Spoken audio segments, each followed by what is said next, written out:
எபிரேயர் 11ஆம் அதிகாரம் 32லேருந்து 34 வரைக்கும் வாசிக்கிறேன், கேட்போம். பின்னும் நான் என்ன சொல்லுவேன்? கிதியோன், பாராக், சிம்சோன், யெப்தா, தாவீது, சாமுவேல் என்பவர்களையும் தீர்க்கதரிசிகளையும் குறித்து நான் விவரம் சொல்ல வேண்டுமானால் காலம் போதாது. விசுவாசத்தினாலே அவர் ராஜ்யங்களை ஜெயித்தார்கள், நீதியை நடப்பித்தார்கள், வாக்குத்தத்தங்களை பெற்றார்கள், சிங்கங்களின் வாய்களை அடைத்தார்கள், அக்கினியின் உக்கிரத்தை அவித்தார்கள், பட்டய கருக்குக்கு தப்பினார்கள், பலவீனத்தில் பலன் கொண்டார்கள், யுத்தத்தில் வல்லவர்களானார்கள், அந்நியருடைய சேனைகளை முறியடித்தார்கள். எபிரேயர் 11ஆம் அதிகாரம் ரொம்ப பிரபலமான ஒரு அதிகாரம், விசுவாசத்தை குறித்து நமக்கு போதிக்கிற ஒரு பகுதி. இந்த பகுதியிலிருந்து விசுவாச வாழ்க்கையை குறித்து கடந்த பல வாரங்களாக போதித்து கொண்டு வருகிறோம். இப்பொழுது கிட்டத்தட்ட கடைசிக்கு வர்றோம். முதல்ல எப்படி ஆரம்பிக்கிறாரு? விசுவாசத்தை குறித்து ஒரு டெஃபினிஷனை கொடுக்குறாரு. விசுவாசம் என்றால் என்ன அப்படின்னு கொடுத்துட்டு முதல் வசனத்தில், 3ஆம் வசனத்தில் அந்த விசுவாசம் எப்படி வேலை செய்கிறதுங்கிறத சொல்லிட்டு அதன் பிறகு உதாரணங்கள் கொடுக்குறார். விசுவாசம் என்றால் என்ன? நம்பப்படுகிறவைகளின் உறுதியும் காணப்படாதவைகளின் நிச்சயம். அப்போ விசுவாச வாழ்க்கையை வாழுகிறவர்கள் எப்படி வாழ்கிறாங்க? கண்ணால் பார்க்கிறவர்களை கொண்டு வாழுகிறதில்ல. ஆவிக்குரிய வாழ்க்கை, விசுவாச வாழ்க்கை கண்ணால் பார்க்கிறவர்களால் வாழுகிற வாழ்க்கை அல்ல. அது நாம் நம்புகிற காரியங்களின் அடிப்படையில் வாழுகிற வாழ்க்கை. அதனால தான் நம்ம என்ன நம்புகிறோன்றது ரொம்ப முக்கியம் வாழ்க்கையில். வாழ்க்கையின் வெற்றி தோல்வியை கண்ணு நமக்கு தெரியுதான்றது நிர்ணயிக்கிறது இல்லை. இந்த கண்ணு அதுக்கு அப்பாற்பட்ட விதத்தில் நம்ம என்ன நம்புகிறோம் என்கிறது தான் அதை நிர்ணயிக்கிறது. என்ன விசுவாசிக்கிறோம் என்கிறது நிர்ணயிக்கிறது. இந்த கண்ணுக்காக கர்த்தருக்கு ஸ்தோத்திரம். இது எதுக்கு கொடுத்துருக்காரு? ரோட்டில் போகும்போது அந்த பக்கம் பார்த்து போகணும், அவ்வளோதான். இந்த கண்ணு ஒழிய இந்த கண்ணுக்கு அதை விட பெரிய வேலை கிடையாது. அது ஒரு இந்த உலகத்தில் என்ன நடக்குதுன்றதை அறிந்து கொள்வதற்காக நமக்கு கொடுக்கப்பட்டிருக்கிறது. ஆனால் தேவனை அறிகிற அறிவுங்கிறது அதற்கு மேலான காரியம். நம்புகிற காரியங்கள் அதற்கு மேலான காரியம். விசுவாசம் என்கிறது நம்பப்படுகிறவர்களின் உறுதி, காணப்படாதவைகளின் நிச்சயம். இந்த கண்ணுக்கு தெரியாத காரியங்கள் பல காரியங்கள் இருக்கிறது. காணப்படாத ஒரு உலகமே இருக்குது. அதிலிருந்து தான் அந்த காணப்படுகிற உலகம் வந்தது. இதை காட்டிலும் அது பெரிய உலகம், இதை காட்டிலும் ஒரு அற்புதமான ஒரு உலகம். ஆகவே அதோடு ரிலேட் பண்ண தெரியணும் விசுவாச வாழ்க்கையில். சொல்லிட்டு உதாரணங்களை கொடுக்குறாரு. ஆபேல் ஆரம்பிக்கிறாரு. ஆதியாகமம் 4ஆம் அதிகாரத்தில் ஆரம்பித்து சொல்லிகிட்டே ராகா வரைக்கும் வந்துட்டார். 31ஆம் வசனத்தில் நியாயாதிபதிகளின் புஸ்தகத்து வரைக்கும் வர்றாரு. அங்கே நியாயாதிபதி புஸ்தகத்திலேருந்து ஒரு 5-6 பேரை சொல்கிறாரு. கிதியோன், சிம்சோன், பாராக், அது இப்படின்னு சொல்கிறாரு நியாயாதிபதிகளெல்லாம். அந்த நியாயாதிபதிகளோட முடிச்சுக்கல. அதுக்கப்புறம் ராஜா, தாவீது ராஜா, அப்புறம் தீர்க்கதரிசிகள்னு சொல்லும்போது முழு பழைய ஏற்பாட்டையும் கவர் பண்ணிடுறார். ஆதியாகமம் 4 ஆரம்பித்து மல்கியா வரைக்கும் போயிடுறார்.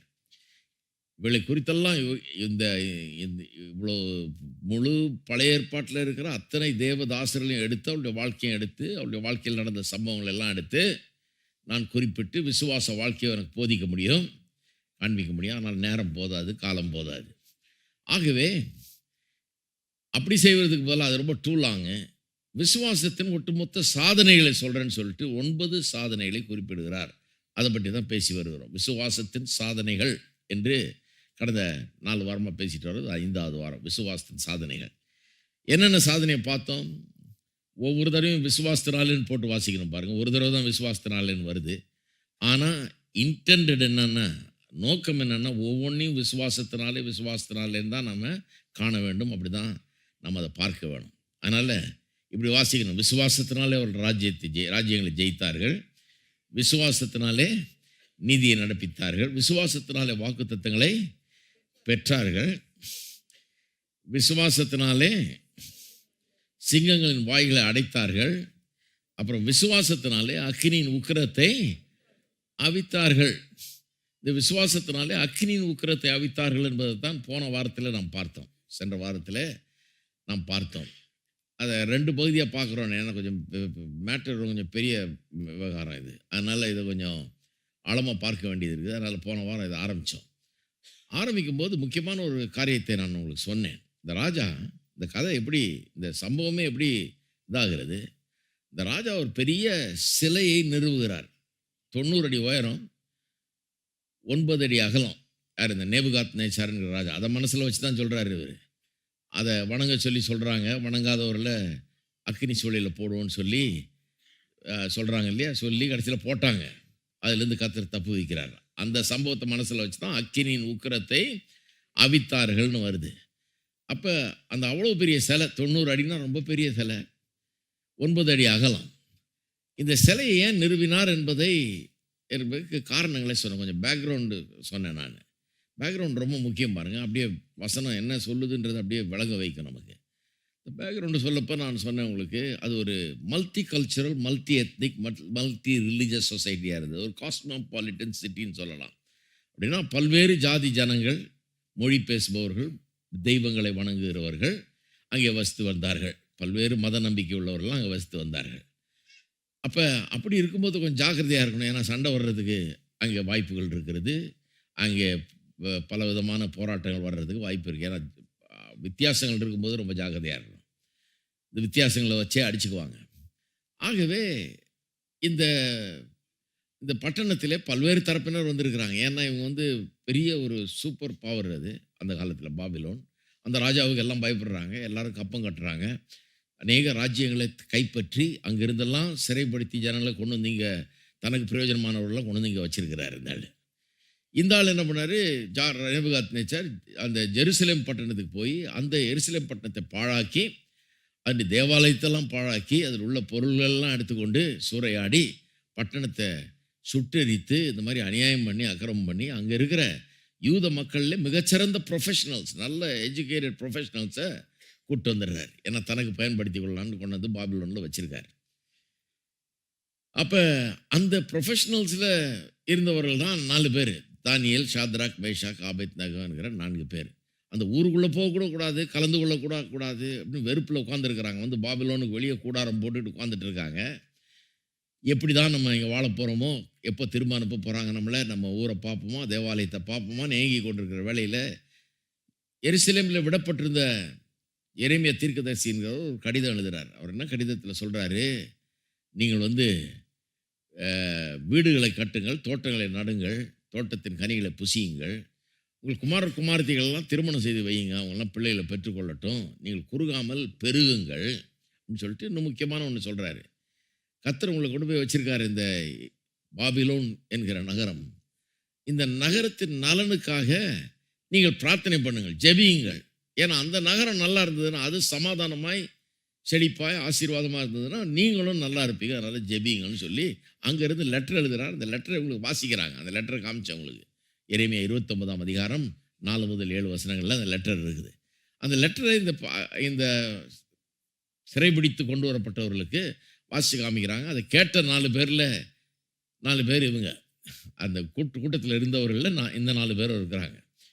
இவர்கள் அதை கேட்டுட்டு இவர் நல்ல பக்தியுள்ள தேவ மனிதர்கள், இவரெல்லாம் யங் பீப்புள், நல்ல கர்த்தர் சொல்கிறது அப்படியே செய்யணும்னு சொல்லிட்டு போய் அந்த அரசாங்க வேலையில் சேர்றாங்க, செலக்ட் பண்ணப்படுறாங்க. பண்ணி அதில் பெரிய உயர் பதவிக்கு அவங்க வர்றாங்க. அதனால் பலவித பொறாமைகளும் அதுவும் அங்கே கிளம்புது. அவருடைய வாழ்க்கையில் நடந்த 1-2 சம்பவங்களை இங்கே சொல்லி அதுலேருந்து கர்த்தர் அவர்களை எப்படி விடுவித்தார்ன்றதெல்லாம் இங்கே ரொம்ப ஃபேமஸ் கதைகள். அதெல்லாம் சிங்க கபியில் போட்டாங்க. தானியேல, சாத்ராக், மேஷாக், ஆபேத்நேகோவை எரிகிற அக்கினிச்சூளையில் போட்டாங்க. கர்த்தர் விடுவித்தார்ன்றதெல்லாம் 2 பெரிய கதை அதில் இருக்குது. அது மட்டும் இல்லாமல் நிறைய தீர்க்க தரிசனங்கள் எதிர்காலத்தில் என்ன நடக்க போகிறதுன்றதை பற்றிலாம் நிறைய இருக்கிறது. அந்த நேபுகாத்நேச்சார்ங்கிற ராஜா ரொம்ப ஒரு மாதிரி ஒரு கர்வம் பிடிச்ச ஒரு ராஜா, பெருமை பிடிச்ச ஒரு ராஜா. ராஜாக்கள் எல்லாமே கொஞ்சம் அது இருக்குது பாருங்க அவங்களுக்குள்ள. அவங்கள விட்டு ஆள் இல்லைன்ற ஒரு நினைப்பு, தங்கள் சர்வாதிகாரிகள்ன்ற ஒரு நினைப்பு. அந்த ஆள் என்ன பண்ணார்? 90 அடி உயரத்துக்கு 9 அடி அகலத்துக்கு ஒரு சிலையை நிறுவுகிறார். ஏன் நிறுவனார்ன்றது பேக்ரவுண்டை தான் போன தடவை நான் உங்களுக்கு கொஞ்சம் சொன்னேன். என்ன சொன்னோம்? அதாவது மெட்ரோபாலிட்டன், காஸ்மோபாலிட்டன் சிட்டியாக இருக்கிறதுனால, பல்வேறு தரப்பட்ட மக்கள் இருக்கிறதுனால, எல்லாரும் வந்து ஒரு மத நல்லிணக்கத்தோடு ஒற்றுமையோடு வாழ வேண்டும் என்று சொன்னால், யாரும் வந்து எங்கள் தெய்வம் தான் மெய்யான தெய்வம், மற்ற தெய்வங்கள்லாம் தெய்வமே இல்லைன்ற நம்பிக்கையெல்லாம் கூடாது. அப்படிலாம் இருக்கக்கூடாது. இது முக்கியமாக யாருக்கு அப்ளை ஆகுது? அந்த அங்கேருந்து பல்வேறு ஊர்கள்லேருந்து வந்து வாசித்த மக்களுக்கெல்லாம், அவங்களுக்கெல்லாம் பல தெய்வங்கள்ன்றது பிரச்சனை கிடையாது. அவங்களுக்கு வந்து மோர் த பெட்டர்ன்ற மாதிரி. அதாவது 10 தெய்வம் இருக்குது எங்கள் ஊரில், இன்னொரு 11ஆவது ஒன்று புதுசாக கொண்டாடுறீங்களா, கொண்டாங்க, அதுக்கு இடம் உண்டாக்கிடுவோம், அந்த படத்தையும் மாட்டுங்க, இல்லை அந்த சிலையும் வைங்க, நாங்கள் வணங்குறோன்ற மாதிரி ஆட்கள். நம்ம என்ன நினைக்கிறோம், அப்படிப்பட்ட ஆட்கள் ரொம்ப பரந்த மனப்பான்மை உள்ளவர்கள், ரொம்ப ரிலிஜியஸ் டாலரன்ஸ் ரொம்ப அதிகம். அவங்க பாருங்க எப்படி இருக்காங்கன்னு. உங்க தெய்வத்தையும் வணங்கிக்கிறாங்க, எங்க தெய்வத்தையும் வணங்கிக்கிறாங்க, இன்னொரு புது தெய்வத்தை கொண்டாந்தீங்கன்னா அதையும் வணங்கிக்கிறாங்க. இப்படி இல்லவா இருக்கணும் அப்படின்ற அளவுக்கு வெளித்தோற்றம் பார்க்கும்போது அப்படி இருக்குது. ரிலிஜியஸ் டாலரன்ஸ் இருக்கிற மாதிரி இருக்குது.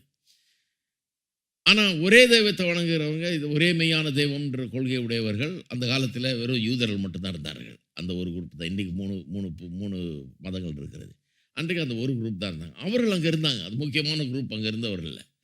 அவர்கள் தான் பெரிய ஒரு அந்த அவருடைய சமாதானத்துக்கு ஆபத்து விளைவிக்கக்கூடியவர்கள். ஏன்னா அவர்கள் ஒரே மெய்யான தெய்வம்ன்றாங்க, மற்றதெல்லாம் தெய்வமே இல்லைன்றாங்க, வணங்கவே மாட்டோங்கிறாங்க. ஆனா ஆட்கள் வந்து ரொம்ப திறமையான ஆட்கள், ரொம்ப ஆசீர்வதிக்கப்பட்ட ஆட்கள், வேலைலாம் ரொம்ப ஜோரம் நடக்குது. அவங்களுடைய கான்ட்ரிபியூஷன் சமுதாயத்துக்கு ரொம்ப முக்கியமானதா இருக்கிறது. ஆனா இந்த ஒரு காரியத்துல அவர்களால பிரச்சனை வரும் போல இருக்குது. ஆகவே ராஜா என்ன பண்றாரு, ஒரு சிலையை நிறுவுகிறார். அந்த சிலை எந்த தெய்வத்தை குறித்த சிலையும் இல்லை, அல்லது இவரை பற்றிய சிலையும் இல்லை, இவரை சிலையா வடிவமைக்கல. பாபிலோனின் தெய்வங்களை எல்லாத்தையும் பிரதிபலிக்கிற ஒரு சிலை அந்த சிலை. அந்த சிலையை வணங்கும் போது என்ன அர்த்தமாகிறது, நான் வந்து என் தெய்வம் தான் மெய்யான தெய்வம்னு சொல்ற ஆள் இல்லை, நான் எல்லா தெய்வத்தையும் மதிக்கிறேன் அப்படிங்கிற மாதிரி சொல்ற மாதிரி ஆகிறது.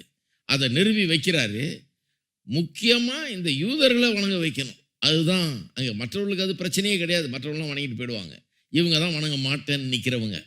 இவங்களை வணங்க வைக்கணும், இவங்களை வழி கொண்டு வரணும். இல்லைன்னா தேசத்தின் சமாதானத்துக்கே அது கெடுதியாக இருக்கும்னு சொல்லி அப்படி நிறுவுகிறார். நான் உங்களுக்கு போன வாரம் அதனால தான் இந்த ரிலீஜியஸ் டாலரன்ஸை பற்றி ரொம்ப பேசினேன். வெளிப்புறமாக பார்க்கும்போது அவங்களுக்கு ரொம்ப டாலரன்ஸ் இருக்கிற மாதிரியும், எல்லா தெய்வங்களையும் மதித்து அவங்கள ஏற்றுக்கொள்கிற மாதிரி தெரியுது. நம்ம வந்து ஒரு தெய்வம் என்ற கொள்கை உடையவர்கள் டாலரன்ஸ் இல்லாதவர்கள் போல தெரியுது. ஆனால் உள்ள நோண்டி பார்த்தீங்கன்னா அங்கே தான் டாலரன்ஸ் குறைவு, டாலரன்ஸே இல்லை நிறைய நேரத்தில். அதனால தான் நேபுகாத்நேச்சர் சிலையை செஞ்ச ஆள் என்ன சொல்கிறாரு, நீ ஒழுங்காக வணங்கு, இல்லைன்னா தூக்கி உள்ளே போட்டுருவேன்றாரு. தூக்கி அந்த எரிகிற அக்கினியில் தூக்கி போட்டு கொண்டுடுவேங்கிறாரு. அதான் டாலரன்ஸு, அதான் சகிப்புத்தன்மையே கிடையாது. யூதர்கள் அங்கே வந்து ஒரு நாளும் எல்லாரும் எங்கள் தெய்வங்களை வணங்கணும்னு கட்டாயப்படுத்தினதில்லை. யாரையும் வலுக்கட்டாயமாக பிடிச்சி இழுத்ததில்லை. எங்கள் தெய்வம் தான் மெய்யான தெய்வம், உங்கள் தெய்வங்கள்லாம் நான் மதிக்க மாட்டோம்னு ஒரு நாளும் அந்த மாதிரிலாம் சொன்னது கிடையாது. அவங்க வணங்கிக்கிறாங்க, அவங்க இருக்கிறாங்க, மற்ற தெய்வங்களை வணங்க மாட்டாங்க. ஆனால் அவர்களால் யாருக்கும் தொல்லை கிடையாது, அவர்களால் நன்மை தான். வேதவசனமே சொல்லுது, தானியேல் புஸ்தகமே சொல்லுது, ராஜாவுக்கு லாபமாக இருந்தான் அவங்க இருந்தது. ராஜாவுக்கு நஷ்டம் இல்லாமல் லாபம் வர்றதுக்காக தானியேல்லாம் அங்கே பிஸ்னஸ் பண்ணுறாரு. அங்கே பிஸ்னஸை கண்டக்ட் பண்ணுறாரு, நாட்டை ரன் பண்ணுறான் அந்த ஆள் அவ்வளோ லாபகரமாக. அதனால இந்த யூதர்களை சரி பண்ணுறதுக்காகவே மெயினாக அந்த சிலை வைக்கப்பட்டது அங்கே. இப்போ இந்த கதையில் இன்னும் கொஞ்சம் போக போகிறோம். ஏன்னா அந்த அக்னி சூளையில் போட்டதை இன்றைக்கு பார்க்க போகிறோம். போனதை கொஞ்சம் அப்படியே என்ட்ரன்ஸ் வரைக்கும் தான் வந்தோம், இன்னைக்கு உள்ளே போக போகிறோம். அதனால இந்த சிலை ஏன் நிறுவனன்றதுக்கு இன்னொரு காரணமும் இருக்கலாம் என்கிறார்கள். இன்னைக்கு சொல்ல போகிற காரியங்களோடு இது ரொம்ப பொருந்தும், இன்னைக்கு சொல்கிறத. அதனால தான் போன வாரம் சொல்லல. சிலை ஏன் நிறுவனார்கள்ன்றது இன்னொரு பெரிய காரணத்தையும் சொல்கிறாங்க. அது காரணம் வந்து 2ஆம் அதிகாரத்தில் இருக்குதுன்றாங்க. தானியேல் புஸ்தகம் 3ஆம் அதிகாரத்தில் தான் இது இருக்குது. எது அக்கினி சூளையில் போட்டது, சாத்ராக் மேஷாக் ஆபேத்நேகோ கதை இருக்குது. 2ஆம் அதிகாரம் தான் அதுக்கு பேக்ரவுண்டுன்றாங்க. 2ஆம் அதிகாரத்தில் என்ன, நேபுகாத்நேச்சார் ராஜா ஒரு சொப்பனங்களை காண்கிறான். ராத்திரி படுக்கும்போது சொப்பனங்களை காண்கிறான். சொப்பனங்களை கண்டுட்டு அதில் ஒரு சொப்பனம் அவனுக்கு ரொம்ப கதிகலங்க வச்சிருச்சு. அவனை தூக்கம் வரல, நிம்மதி இல்லாமல் இருக்கிறான். ஊரில் இருக்க ஞானிகளெல்லாம் கூப்பிடுறான். ஏன்னா அவங்களெல்லாம் சம்பளம் கொடுத்து வச்சுருந்துருக்கிறான் போல இருக்கு. இவங்களுக்கு என்ன வேலை, எல்லாரையும் வர சொல்லு, நான் இவ்வளோ கஷ்டப்பட தூக்கம் இல்லாமல் இருக்கேன், வந்து அர்த்தம் சொல்லுன்னு சொல்லி எல்லாரையும் கூப்பிடுறான். கூப்பிட்டு வந்து இவனுங்க அர்த்தம் சொல்கிறதுல கில்லாடிகள். நீங்கள் சொப்பனம் சொன்னீங்கன்னா அர்த்தம் சொல்லிடுவான். வந்து கிளி ஜோசியம் மாதிரி. கிளி ஒரு கார்டு எடுக்குது, அந்த கார்டில் இவ்வளோண்டு ஏதாவது எழுதியிருக்குது, அதை வச்சு ஒரு 1/2 மணி நேரம் பிரசங்கமே பண்ணிடுவானுங்க. அந்த அளவுக்கு வித்தக்காரங்க இவங்கெல்லாம். ராஜாவுக்கு அது விளங்கிருச்சுன்னு நினைக்கிறேன். இவனுங்க இப்படியே பொழைச்சிக்கிட்டு இருக்கானுங்க, நம்மகிட்ட காசை வாங்கிட்டு சம்பளம் வாங்கிட்டு ஊருக்கு அதை சொல்லிட்டு இருக்கானுங்க. இவனுக்கு சொல்கிறது ஒன்றும் உண்மை மாதிரி தெரியல. அதனால் இவனை கரெக்டாக சொல்ல வைக்கணும். இந்த தடவை எனக்கு ரொம்ப பயமாக இருக்குது, என்ன நடக்க போதோ ஏது நடக்க போதோ. அந்த சொப்பனம் ரொம்ப ஒரு மாதிரி இருக்குது. அதனால் இவன் வந்து கதை பேச விடக்கூடாது இவனுங்களை. அதனால இவங்களை என்ன பண்ணணும், சொப்பனத்தை சொல்லாமல் சொப்பனத்தையும் நீயே சொல்லு, நான் என்ன சொப்பனம் கண்டேன்னு நீயே சொல்லு, அது இல்லாமல் அதுக்கு யாகியானத்தையும் சொல்லுன்றார். அவனு சொல்கிறான், கல்தேயர் மத்தியில் இப்படி ஒரு ராஜா ஒரு டிமாண்டை பண்ணதே கிடையாது, இப்படி கேட்டால் எப்படிங்கன்றான். பண்ணு இல்லைன்னா தலை தீவிடுவேன்றார். எல்லாரையும் கொன்னே போட்டுருவேன்றார். பண்ணலைன்னா தீர்ந்தீங்க நீங்கன்றார். இந்த ஞானிகளில் தானியேலும் சாத்ராக் மேஷாக் ஆபேத்நேகோவும் இருக்கிறாங்க. இவர்களையும் சேர்த்து தான் கொல்லணும். ஆனால் இவர்களையும் தேடிட்டு இருக்கிறாங்க. இவர்களை போய் கண்டுபிடிச்சி சொல்கிறாங்க, ஏன் நம்மளெல்லாம் கொல்றதுக்கு இருக்கிறார் ராஜா, மாதிரி ஒரு சொப்பனம் கண்டுட்டு தவிச்சிட்டு இருக்கிறாரு, அவர் அர்த்தம் சொல்லணுன்றாரு, சொப்பனத்தையும் சொல்ல மாட்டேங்கிறாரு, அதையும் நம்ம தான் சொல்லணுன்றாரு, எங்கே போகிறது இதுக்கு? நல்ல வகையாக மாட்டிக்கிட்டானுங்க பாருங்க. ஆனால் தானியேல் சொல்கிறான், எங்கள் தெய்வம் சொப்பனத்தையும் சொல்லுவார், அதுக்கு வியாக்கியானத்தையும் சொல்லுவார். இவர் ஜீவன் உள்ள மெய்யான தெய்வம். அவருக்கு எல்லாம் தெரியும், இவன் என்ன சொப்பனம் கண்டான்றதுன்னு தெரியும், நாளைக்கு என்ன சொப்பனம் காண போகிறான்னு கேட்டால் கூட சொல்லி தருவார். அப்பேற்பட்ட தெய்வம் அர்த்தமும் சொல்லுவார். நீ போய் சொல்லு, அவர்கிட்ட எனக்கு கொஞ்சம் டைம் கொடுக்க சொல்லு, நான் வந்து நாளைக்கு பண்ணுறேன்னு சொல்லிட்டு போய் ஜெபம் பண்ணுகிறான். கர்த்தாவே எங்களெல்லாம் காப்பாற்றும், எங்கள் தலையை சீவரத்துக்குன்னு இந்த மாதிரி ஒரு சட்டத்தை கொண்டாந்து இந்த மாதிரி பண்ணுறான் அந்த ராஜா, காப்பாற்ற ஆண்டவரேன்னு ஜெபம் பண்ணோன்னா ஆண்டவர் வந்து ராஜா கண்ட சொப்பனத்தை இவனுக்கு வெளிப்படுத்துகிறார். இவனுக்கு வெளிப்படுத்தி அதனுடைய அர்த்தத்தையும் வெளிப்படுத்துகிறார். அந்த சொப்பனம் என்ன?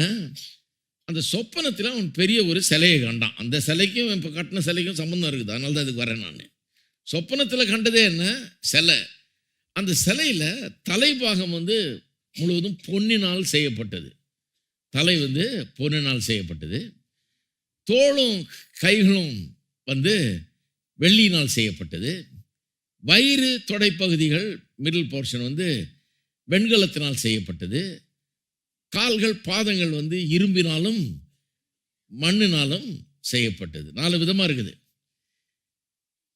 அது இருக்கட்டும், தலையை வந்து பொண்ணு, தோல் கை வந்து வெள்ளி, வயிறு தொடை வந்து வெண்கலம், பாதம் கால் வந்து இரும்பும் களிமண்ணும் கலந்துருக்குது.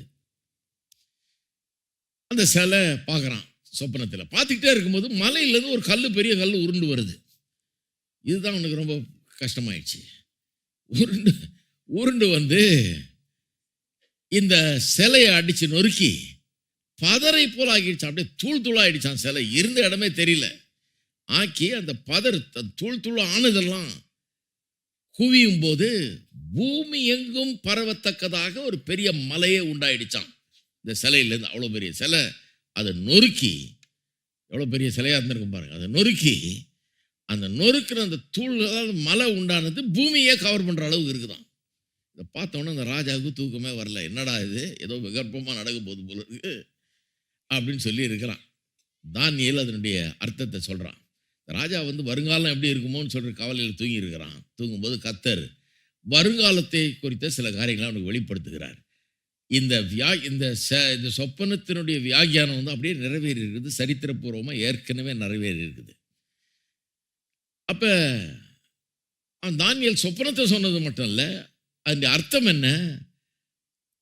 இந்த தலை, பொண்ணுனால் செய்யப்பட்ட தலை வந்து நேபுகாத்நேச்சார் ராஜா. அதை சொன்னோன்னு ரொம்ப சந்தோஷம் அவனுக்கு. ஏன்னா களிமண் இல்லையே, லோவஸ்ட் இல்லை, வந்து ஹையஸ்ட்டு. அதனால பரவாயில்ல, நம்மளை பொண்ணுன்ட்டான், தலை பொண்ணு, பரவாயில்ல, சந்தோஷம். தோல் அதுக்கு அடுத்த ஸ்டெப்பு, இன்னும் கொஞ்சம் விலை கம்மி. அது வெள்ளினால் செய்யப்பட்டது, தோளும் நெஞ்சு பகுதியும். வயிறு அது வந்து பித்தளை, அது வந்து அதை விட கொஞ்சம் லோவரு. இதெல்லாம் 4 ராஜ்யங்களை குறிக்கிறது. அந்த தலை வந்து பொன்னிலான அந்த தலை நேபுகாத்நேச்சாருடைய பாபிலோன் ராஜ்யத்தை குறிக்கிறது, அவனுடைய சாம்ராஜ்யத்தை குறிக்கிறது. சூப்பர் பவராக கர்த்தர் அவனை எழுப்பினார். கர்த்தர் அவனை எழுப்பினார்னு தானியேல் சொல்லுகிறான். அப்படியே சொல்றான், ராஜாவே நீர் ராஜாதி ராஜாவாய் இருக்கிறீர். 37வது வசனம். பரலோகத்தின் தேவன் உமக்கு ராஜரீகத்தையும் பராக்கிரமத்தையும் வல்லமையும் மகிமையும் அருளினார். 2:37 வாசனம். இப்போ 38. சகல இடங்களிலும் உள்ள மனுபுத்திரையும் வெளியின் மிருகங்களையும் ஆகாயத்து பறவைகளையும் அவர் உமது கைகளில் ஒப்பு கொடுத்து உம்மை அவைகளை எல்லாம் ஆளும்படி செய்தார். பொன்னான அந்த தலை நீரே அப்படிங்கிறான். அப்போ ஒன்று சொல்கிறான், ராஜாவே உம்மை இந்த அளவுக்கு பெரிய பதவி கொண்டு வந்து ஒரு பெரிய ராஜாவாக்கி உலகத்தில் எல்லாம் பார்த்து உண்மை கண்டா அலறுற மாதிரி வச்சிருக்காரு கர்த்தர். கர்த்தர் உண்மை உயர்த்திருக்கார். கர்த்தர் உண்மை இந்த அளவுக்கு கொண்டு வந்திருக்கிறார். அந்த பொன்னான தலை வந்து உண்மைதான் குறிக்கிறது, உம்முடைய ராஜ்யத்தை குறிக்கிறது அப்படிங்கிறான். ஆனால் அந்த தோள்பட்ட விவகாரம் என்ன? அது என்ன? வெள்ளினால் உண்டானது. அது என்னவா, உம்முடைய ராஜ்யம் ஒரு நாளில் இல்லாமற் போகும், அது பிறகு இன்னொரு ராஜ்யம் வரும். அந்த ராஜ்யம் உம்மை விட கொஞ்சம் சற்று குறைந்த ஒரு ராஜ்யம், வெள்ளினால் சித்தரிக்கப்படுகிறது. அந்த ராஜ்யம் தான் மேதியர் பர்சியர் என்கிறவர் ஆண்டார்கள். பாபிலோனியருக்கு பிறகு மேதியர் பர்சியர் என்கிறவருடைய சாம்ராஜ்யம். அந்த ராஜ்யம், உம்முடைய ராஜ்யம் ஒழிஞ்சு போய் அது போன பிறகு, உம்முடைய ஆளுகையெல்லாம் முடிஞ்ச பிறகு அவங்க வருவாங்க, அவங்க ஆளுவாங்க. அவங்க ராஜ்யம் முடிஞ்ச பிறகு அடுத்தது மூணாவது ஒரு குரூப் வருது. அவங்க என்னென்னா கிரேக்கர்கள். அவர்கள் உலகத்தையே ஆளுவார்கள். அவர்கள் பெரிய சாம்ராஜ்யமாய் எழும்புவார்கள். அதன் பிறகு ரோமர்கள் ஒரு பெரிய சாம்ராஜ்யமாய் எழும்புவார்கள். இப்படி 4 பெரிய சாம்ராஜ்யங்கள் எழும்ப போவதை சொல்றார். 4 சாம்ராஜ்யம் எழும்பி முடிஞ்ச பிறகு மலையிலிருந்து உருண்டு வந்த கல்லு கிறிஸ்து மேசியா. அவர் இந்த சாம்ராஜ்யங்கள்லாம் நொறுக்கி பதறாக்கி போட்டு அவர் ராஜாதி ராஜாவாக கத்தாதி கர்த்தாவாக என்றென்றைக்கும் ஆளுவார். அவருடைய ராஜ்யம் எங்கும் இருக்கும், எல்லாம் அவருக்கு கீழே வரும், அவர் தான் ஆளுவார் அப்படிங்கிறதா என்னுடைய அர்த்தம். எப்படி தூக்கம் வரும் ராஜாவுக்கு? நமக்கு இது கேட்டால் கதை நல்லா இருக்குது. ராஜாவுக்கு ரொம்ப வருத்தமாக இருக்குது. ஏன்னா அவருடைய ராஜ்யம் ஒழிஞ்சு போயிடுன்றானே. அதுக்கப்புறம் வேற ஒன்று வரும், அதுக்கப்புறம் இன்னொன்று வரும், அதுக்கப்புறம் இன்னொன்று வரும், அதுக்கப்புறம் 4 ஒழிஞ்சு போய் கிறிஸ்து மேசியா தான் இந்த யூதர்கள் சிறைப்பிடிச்சு கொண்டிருக்காரு. இவருடைய ஆண்டவர் மேசியான்னு ஒருத்தர் அனுப்புகிறாராம். அவருடைய ராஜ்யம் தான் நிலைக்குமா? கேட்கவே கதை அவனுக்கு ரொம்ப இதாக இருக்குது.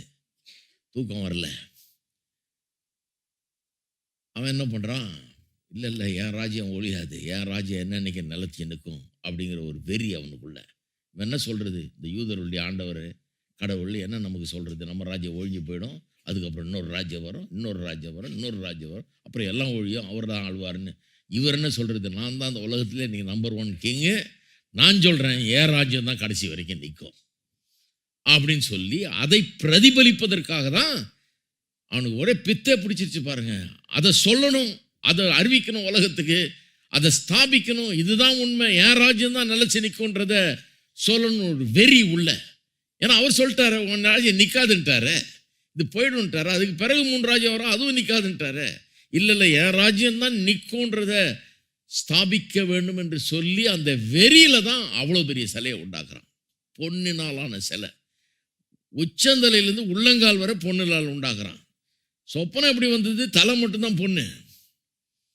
இவன் வேணும்னே உச்சந்தலையிலேருந்து உள்ளங்கால் வரை பொன்னினால் உண்டாக்குறான். ஏன்னா எனக்கு அப்புறம் வேற எந்த ராஜ்யம் வராது, நான் தான் என்றென்றைக்கு ஆளுவேன், என் ராஜ்யம் தான் விளங்குமாக்கும், என் ராஜ்யம் தான் என்றென்றைக்கும் இருக்குமாக்கும். அதனால தலை தோல் வயிறு காலுன்னெலாம் கிடையாது, எல்லாமே பொண்ணு தான், எல்லாமே நான் தான் அப்படிங்கிறத பிரதிபலிப்பதற்காக அந்த அகங்காரத்தில், பெருமையில், மேட்டிமையில் நான் தான் ஆளுவேங்கிற அந்த ஒரு எண்ணத்தில் அப்பேற்பட்ட எவ்வளோ வெறியில் கட்டியிருப்பான் பாருங்க. எவ்வளோ செலவாயிருக்கும். தங்கத்திலே வார்த்தை இருந்தாருன்னா 90 அடிக்கு உயரம் 9 அடி அகலம்னா அப்பா அவனுக்கு பைத்தியம் பிடிச்சிருச்சு. அவனுக்கு நான் தான் ஆளுவேங்கிறத உலகத்துக்கு சொல்கிறதுக்கு இவ்வளோ பெரிய சிலை. ஒரு வேளை கோல்டு பிளேட்டிங் பண்ணியிருந்தானா கூட எவ்வளோ ஆயிருக்கும் யோசித்து பாருங்க. அதாவது என் ராஜ்யம் ஒழியாது, நான் தான் சர்வத்தையும் ஆளுவேன், என்னைக்கும் ஆளுவேன் அப்படிங்கிறத காட்டுறதுக்கு ஒரு சிலையை வச்சு எல்லாம் அதை வணங்குன்றான். மியூசிக் வாஸ்தா சில ஆளுங்களுக்கு பைத்தியம் பிடிச்சுன்னா எந்த லெவலுக்கு போவாங்கன்னு சொல்ல முடியாது. மியூசிக் வாசித்தோடனே எல்லாம் அதை வணங்கணும், அதை ஏற்றுக்கொள்ளணும். ஆமாம் இப்படி தான் நடக்கும், ராஜாவே நீர் வாழ்கன்னு சொல்லிட்டு வணங்கணும் அந்த சிலையை அப்படின்னு சட்டம் போடுறான். சட்டம் போட்டால் மற்ற ஜாதி ஜனங்கள்லாம் வணங்குறதுல ஒன்றும் பிரச்சனை இல்லை. அவங்களுக்கு நிறைய தெய்வங்கள் இருக்குது, நிறைய சிலைகளை வச்சுருக்காங்க, வணங்குறாங்க, அது ஒரு பிரச்சனையே இல்லை. ஆனால் இந்த யூத ஜனங்களுக்கு அது பிரச்சனை. சாத்ராக் மேஷாக் ஆபேத்நேகோவுக்கு அது பிரச்சனை ஆகிடுது.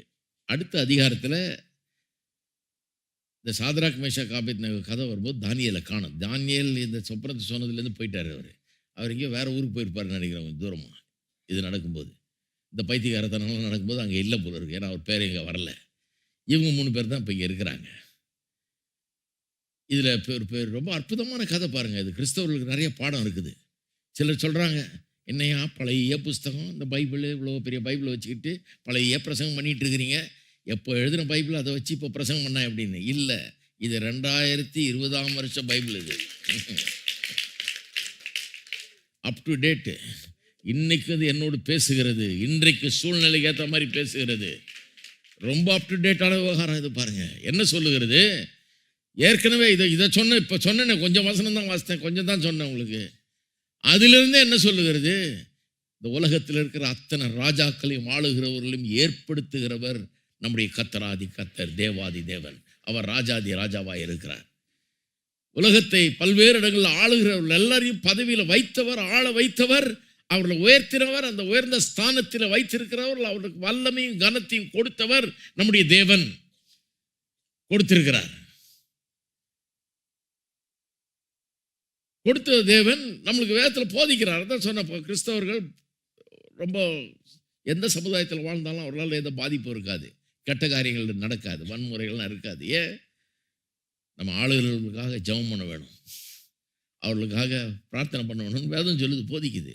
நாம் கலகம் இல்லாமல் அமைதியான வாழ்க்கையை வாழும்படியாக, கண்ணியத்தோடு வாழும்படியாக ஆளுகிற ராஜாக்களுக்காகவும் அதிகாரிகளுக்காகவும் ஜெபம் பண்ணுங்கள்னு சொல்லியிருக்குது. அப்போ பிரச்சனையே கிடையாது. கிறிஸ்தவ மக்கள் அதுக்காகலாம் ஜெபம் பண்ணுகிறவர்கள். யார் ஆண்டாலும் அவர்களுக்காக ஜெபம் பண்ணி அவர்கள் நல்லா இருக்கணும், நல்லா ஆளணும், தேசத்துக்கு நன்மை உண்டாகணும், தேசம் வளமாக இருக்கணும், ஆசீர்வாதமாக இருக்கணும்னு விரும்புகிறவர்கள். ஜெபம் பண்ணுறவங்க மட்டும் இல்லை, வேலையிலையும் ரொம்ப நல்லா செய்கிறவர்கள், உண்மையாக இருக்கிறவர்கள், நாட்டுக்காக உழைக்கிறவர்கள், நாட்டை பற்றோடு பார்க்கிறவர்கள், நேசிக்கிறவர்கள், அது நல்லா இருக்கணும்னு மனதார விரும்பி தங்களுடைய பங்களிப்பை அளிக்கிறவர்கள். நல்ல விதத்தில் தானியேல், சாத்ராக், மேஷாக், ஆபேத்நேகோ அதெல்லாம் பண்ணாங்க இல்லையா? கிறிஸ்தவர்கள்லாம் யாருன்னு சொல்கிறேன், அவர்களால் எந்த பிரச்சனையும் வரவே வராது. அன்றைக்கு யூதர்கள் மட்டும்தான் ஒரே தெய்வத்தை வணங்குறவர்கள் இருந்தாங்க. இன்றைக்கி 3 மதங்கள் இருக்குது. அதில் கிறிஸ்தவத்தை பற்றி தான் நான் பேசிகிட்டு இருக்கிறேன். ஆகவே நமக்கு ஒரு பெரிய பாடம் இங்கே. சிலர் கேட்கலாம், ஏன் ராஜாக்களுக்கு நம்ம மேலே உள்ள அதிகாரிகளுக்கு கீழ்ப்படிந்து வாழ வேணும்னு ரோமர் 13 அதிகாரத்தில் சொல்லியிருக்குது இல்லையா? கர்த்தர் ஏற்படுத்தின அதிகாரங்கள் அவைகள், அவர்களுக்கு கீழ்ப்படிஞ்சு வாழணும்னு சொல்லியிருக்கு இல்லையா? அப்புறம் எப்படி சாத்ராக், மேஷாக், ஆபேத்நேகோ கீழ்ப்படி இல்லையேன்னு கேட்கலாம் நீங்கள். ஏன்னு சொன்னால் வேதம் ராஜாக்களை ஏற்படுத்துகிறவர்னு தேவனை பற்றி சொல்லுகிறது. அது மட்டும் இல்லை, அதுக்கப்புறம் இன்னொன்னையும் சொல்லுது வேதம். அது என்னென்னா, ராஜாக்களை அவர் ஏற்படுத்தியிருக்கிறதுனால ராஜாக்கள் நன்மையானதை செய்ய வேண்டும், நியாயமாய் நீதியாய் நடந்து கொள்ள வேண்டும், தேவனுடைய நோக்கங்களை நிறைவேற்ற வேண்டும். அப்படி நிறைவேற்றாவிட்டால் அவர்களை யார் வச்சாரோ அவரே தூக்கிட்டு வேற ஆளை வைப்பார். அவருடைய நோக்கத்தின்படி சித்தத்தின்படி அவர் காரியங்களை செய்கிறவர். அவர் தான் காய்களை நகர்த்தி கொண்டிருக்கிறார். ஆகவே கர்த்தர் அவர்களை ராஜாவா வைத்தார்ன்றதுனால சொல்கிற எல்லாத்துக்கும் நம்ம கீழ்ப்படிவனும் கிடையாது. அவர் நல்லா இருக்கணும், நல்லா செய்யணும், ஆளுகை செய்யணும்ன்றது பார்க்கிறோம். ஆனால் அவர் சொல்லுகிறது கர்த்தருக்கு விரோதமாக இருக்கும்போது, கர்த்தருக்கு விரோதமான செயலாக இருக்கும்போது அது கீழ்ப்படிய முடியாமல் போய்விடுகிறது. அப்படிப்பட்ட நேரத்தில் அவர்களுக்கு எடுத்து சொல்லுகிறோம், நம்ம வாயால் சொல்கிறோம், எங்களால் முடியாது, நாங்கள் செய்ய முடியாது, எங்கள் ஆண்டவர் இப்படி சொல்லியிருக்காரு, நீங்கள் நல்லது செய்யுங்க, நாங்கள் கூட நிற்கிறோம் அப்படின்னு சொல்கிறோம் வாயால். அதை வாயால் சொல்லி கேட்கலன்னா வன்முறையில் இறங்கிறது கிடையாது. நாம் ஜீவனையே கொடுக்க ஆயத்தமாகிறோம். ஜீவனை கொடுக்கறதன் மூலமாய் சொல்லுகிறோம் இந்த உலகத்துக்கு, எங்கள் தேவன் அவர்தான், நீங்கள்லாம் கர்த்தர் ஏற்படுத்தின ராஜாக்கள் தான். அந்த ராஜாக்களுக்கெல்லாம் மேலே தேவாதி தேவன் ராஜாதி ராஜன் இருக்கிறாரு, அவருக்கு தான் நாங்கள் கீழ்ப்படிவோம் என்பதை உயிரை கொடுக்க நேர்ந்தாலும் சரி அதை நாங்கள் ஸ்தாபிப்போம். அதுதான் கிறிஸ்தவர்களுடைய பொசிஷன் இல்லைங்களா? இதெல்லாம் ஏற்கனவே வந்துடுது, இவ்வளோ நாள் சொன்னதுலேயே வந்துச்சு. ஆனால் இன்னும் கதைக்குள்ளேயே போகல. நம்ம சிலையை செஞ்சு வச்சுட்டு எல்லாம் வணங்குகிறார்கள். இந்த 3 பேரும் வணங்கலைங்கிறத ராஜாவுடைய கவனத்துக்கு கொண்டு வருகிறார்கள். அதுக்கு என்ன போட்டு கொடுக்குறதுன்னு ஆளுகள் இருக்காங்க பாருங்கள், அவங்களுக்கெல்லாம் இதே வேலை தான். எல்லா ஊர்லேயும் நம்ம ஊர் மாதிரி தான் இருந்திருக்குன்னு நினைக்கிறேன். இவனுக்கு மேலே வெறுப்பு, வெளியூர்காரன் இவ்வளோ பெரிய பதவிக்கு வந்துட்டானே, நல்லா வந்துட்டானே, இவனை எப்படி எந்த நேரத்தில் கவுக்கிறதுன்னு ஆளுகள் காத்துட்டு இருக்கிறாங்க. வணங்கலைன்னு சொல்லி போய் ராஜாட்ட சொல்கிறாங்க. ராஜா உடனே கூப்பிட்டு வர சொல்கிறாரு, விசாரிக்கிறாரு, நீ வணங்கலையாமே, என்ன விஷயம்? ராஜாவுக்கு நான் நினைக்கிறேன் அவனுக்கு மேலே ஏதோ ஒரு பெரிய இருக்குது, அதனால தான் ஒரு செகண்ட் சான்ஸ் கொடுக்குறாரு. என்னப்பா வணங்கலைன்றாங்க, வணங்க போறியா இல்லையா சொல்லு அப்படின்னு 2வது தடவை கேட்குறாரு. இன்னொருத்தர் இருந்தால் தலை சீவிருப்பார் உடனே. இவங்களா இருக்க சொல்ல கேட்குறாரு, ஏன்னா இவனுடைய பங்களிப்பு அவ்வளோ நல்லதாக இருக்குது, நாட்டுக்கு ரொம்ப நல்லா இருக்குது இவனுக்கு இருக்கிறது. அதனால் என்ன நீ வணங்கலையாமே, வணங்க போறியா இல்லையா சொல்லுன்றாரு. வணங்க போறியா இல்லைன்னு சொன்னோடனே கொஞ்சம் கூட யோசிக்காம அடுத்த நிமிஷம் செகண்டே சொல்கிறாங்க, ராஜாவே இதில் சொல்கிறதுக்கு என்ன இருக்குது, உமக்கு யாருக்குமே ஆன்சர் தெரியுமே, நாங்கள் பண்ணவே முடியாது. எங்கள் தேவன் எங்களை விடுவிப்பார், நாங்கள் நம்புகிறோம். அப்படியே விடுவிக்காமல் போனாலும் எங்கள் தேவன் எல்லாவற்றை காட்டிலும் பெரியவர். அவர் என்ன செய்கிறாருன்னு எனக்கு தெரியாது, அவர் சித்தம் என்னன்னு தெரியாது. ஆனால் நாங்கள் எங்களை தேவனுடைய கரத்தில் போட்டு விடுகிறோம். அவர் விடுவிப்பார். விடுவிக்கவில்லை என்றாலும் நாங்கள் இந்த சிலையை வணங்க முடியாது அப்படின்றாங்க. ஆச்சரியமா இருக்கு. கொஞ்சம் கூட யோசிக்கல. டைம் எடுத்து நாளைக்கு வர்றாங்க சொல்ல வேணாம். மார்ட்டின் லூத்தரை கொண்டு போய் நிறுத்தினாங்க விசாரணை கமிட்டிக்கு முன்னாடி. அவர் சபைக்கு எதிராக கிளம்பின போது மார்ட்டின் லூத்தரை கொண்டு போய் நிறுத்துறாங்க. உயிருக்கே ஆபத்து பாருங்க, போகிறதுக்கே பயப்படுறாரு அந்த விசாரணைக்கு. இல்லை ஒன்றாகாது வான்னு சொல்லி பாதுகாப்பெல்லாம் தரேன்னு சொல்லி கொண்டு போய் பெரிய இதுக்கு முன்னால் நிறுத்துறாங்க. போப்பு எல்லாம் சேர்ந்து விசாரணை நடக்குது. அப்போ சொல்கிறாங்க, நீ சொன்னது தவறு, நீ போதித்ததெல்லாம் தவறு என்பதை ஏற்றுக்கொள், அதை திரும்ப பெற்றுக்கொள். நான் இப்படி போதிக்க மாட்டேன்னு சொல்லு, போதித்தது தவறு என்று ஒத்துக்கிட்டு சொன்னதெல்லாம் திரும்ப பெற்றுக்கொள், உன்னை விட்டுறோன்றாங்க. மார்ட்டின் லூத்தர் சொல்கிறார், எனக்கு ஒரு நாள் டைம் வேணும், ஒரு நாள் டைம் வேணுன்றார். அடுத்த நாள் வந்து சொல்லிட்டாரு, here I stand, so help me God. I cannot recant. Here I stand, so help me God. அப்படின்னு அர்த்தம், நான் சொன்னதை திரும்ப பெற்றுக்கொள்ள முடியாது, என்னுடைய நிலைப்பாடு இதுதான், இங்கே தான் நான் நிற்கிறேன், கடவுள் எனக்கு உதவி செய்யட்டும் அப்படின்ட்டாரு. அங்கே தான் பிரச்சனை ஆரம்பிச்சது பாருங்க. ஒரு நாள் டைம் எடுத்து நிதானமாக சொன்னார். இந்த ஆளுங்க ஒரு டைம் கூட எடுக்காமல் அடுத்த செகண்டே சொல்கிறான். சொல்கிறதுக்கு என்னங்க இருக்குது, நீரே புரிஞ்சிருப்பீர் நேரம் எங்களை பற்றி அப்படின்னு சொல்கிறாங்க. ஆச்சரியமாக இருக்குது பாருங்க. சில காரியங்களில் ரொம்ப உறுதியாக இருக்கணும் கிறிஸ்தவர்கள், சில காரியங்களில் ரொம்ப கரெக்டாக இருக்கணும் பாருங்கள். நாளைக்கு வந்து சொல்கிறேன்னு சொல்லக்கூடாது. சில காரியங்களில் சொல்லலாம், நல்லது. ஆனால் சில காரியங்களில் டைம் எடுக்கக்கூடாது. டைம் எடுத்திங்கன்னா பிசாசு அங்கே பூந்து வேறு ஐடியாஸ் எல்லாம் கொடுப்பான். அவர்களுக்கு பாருங்கள் என்ன மாதிரி ஐடியாலாம் வந்திருக்குன்னு நினைக்கிறீங்க.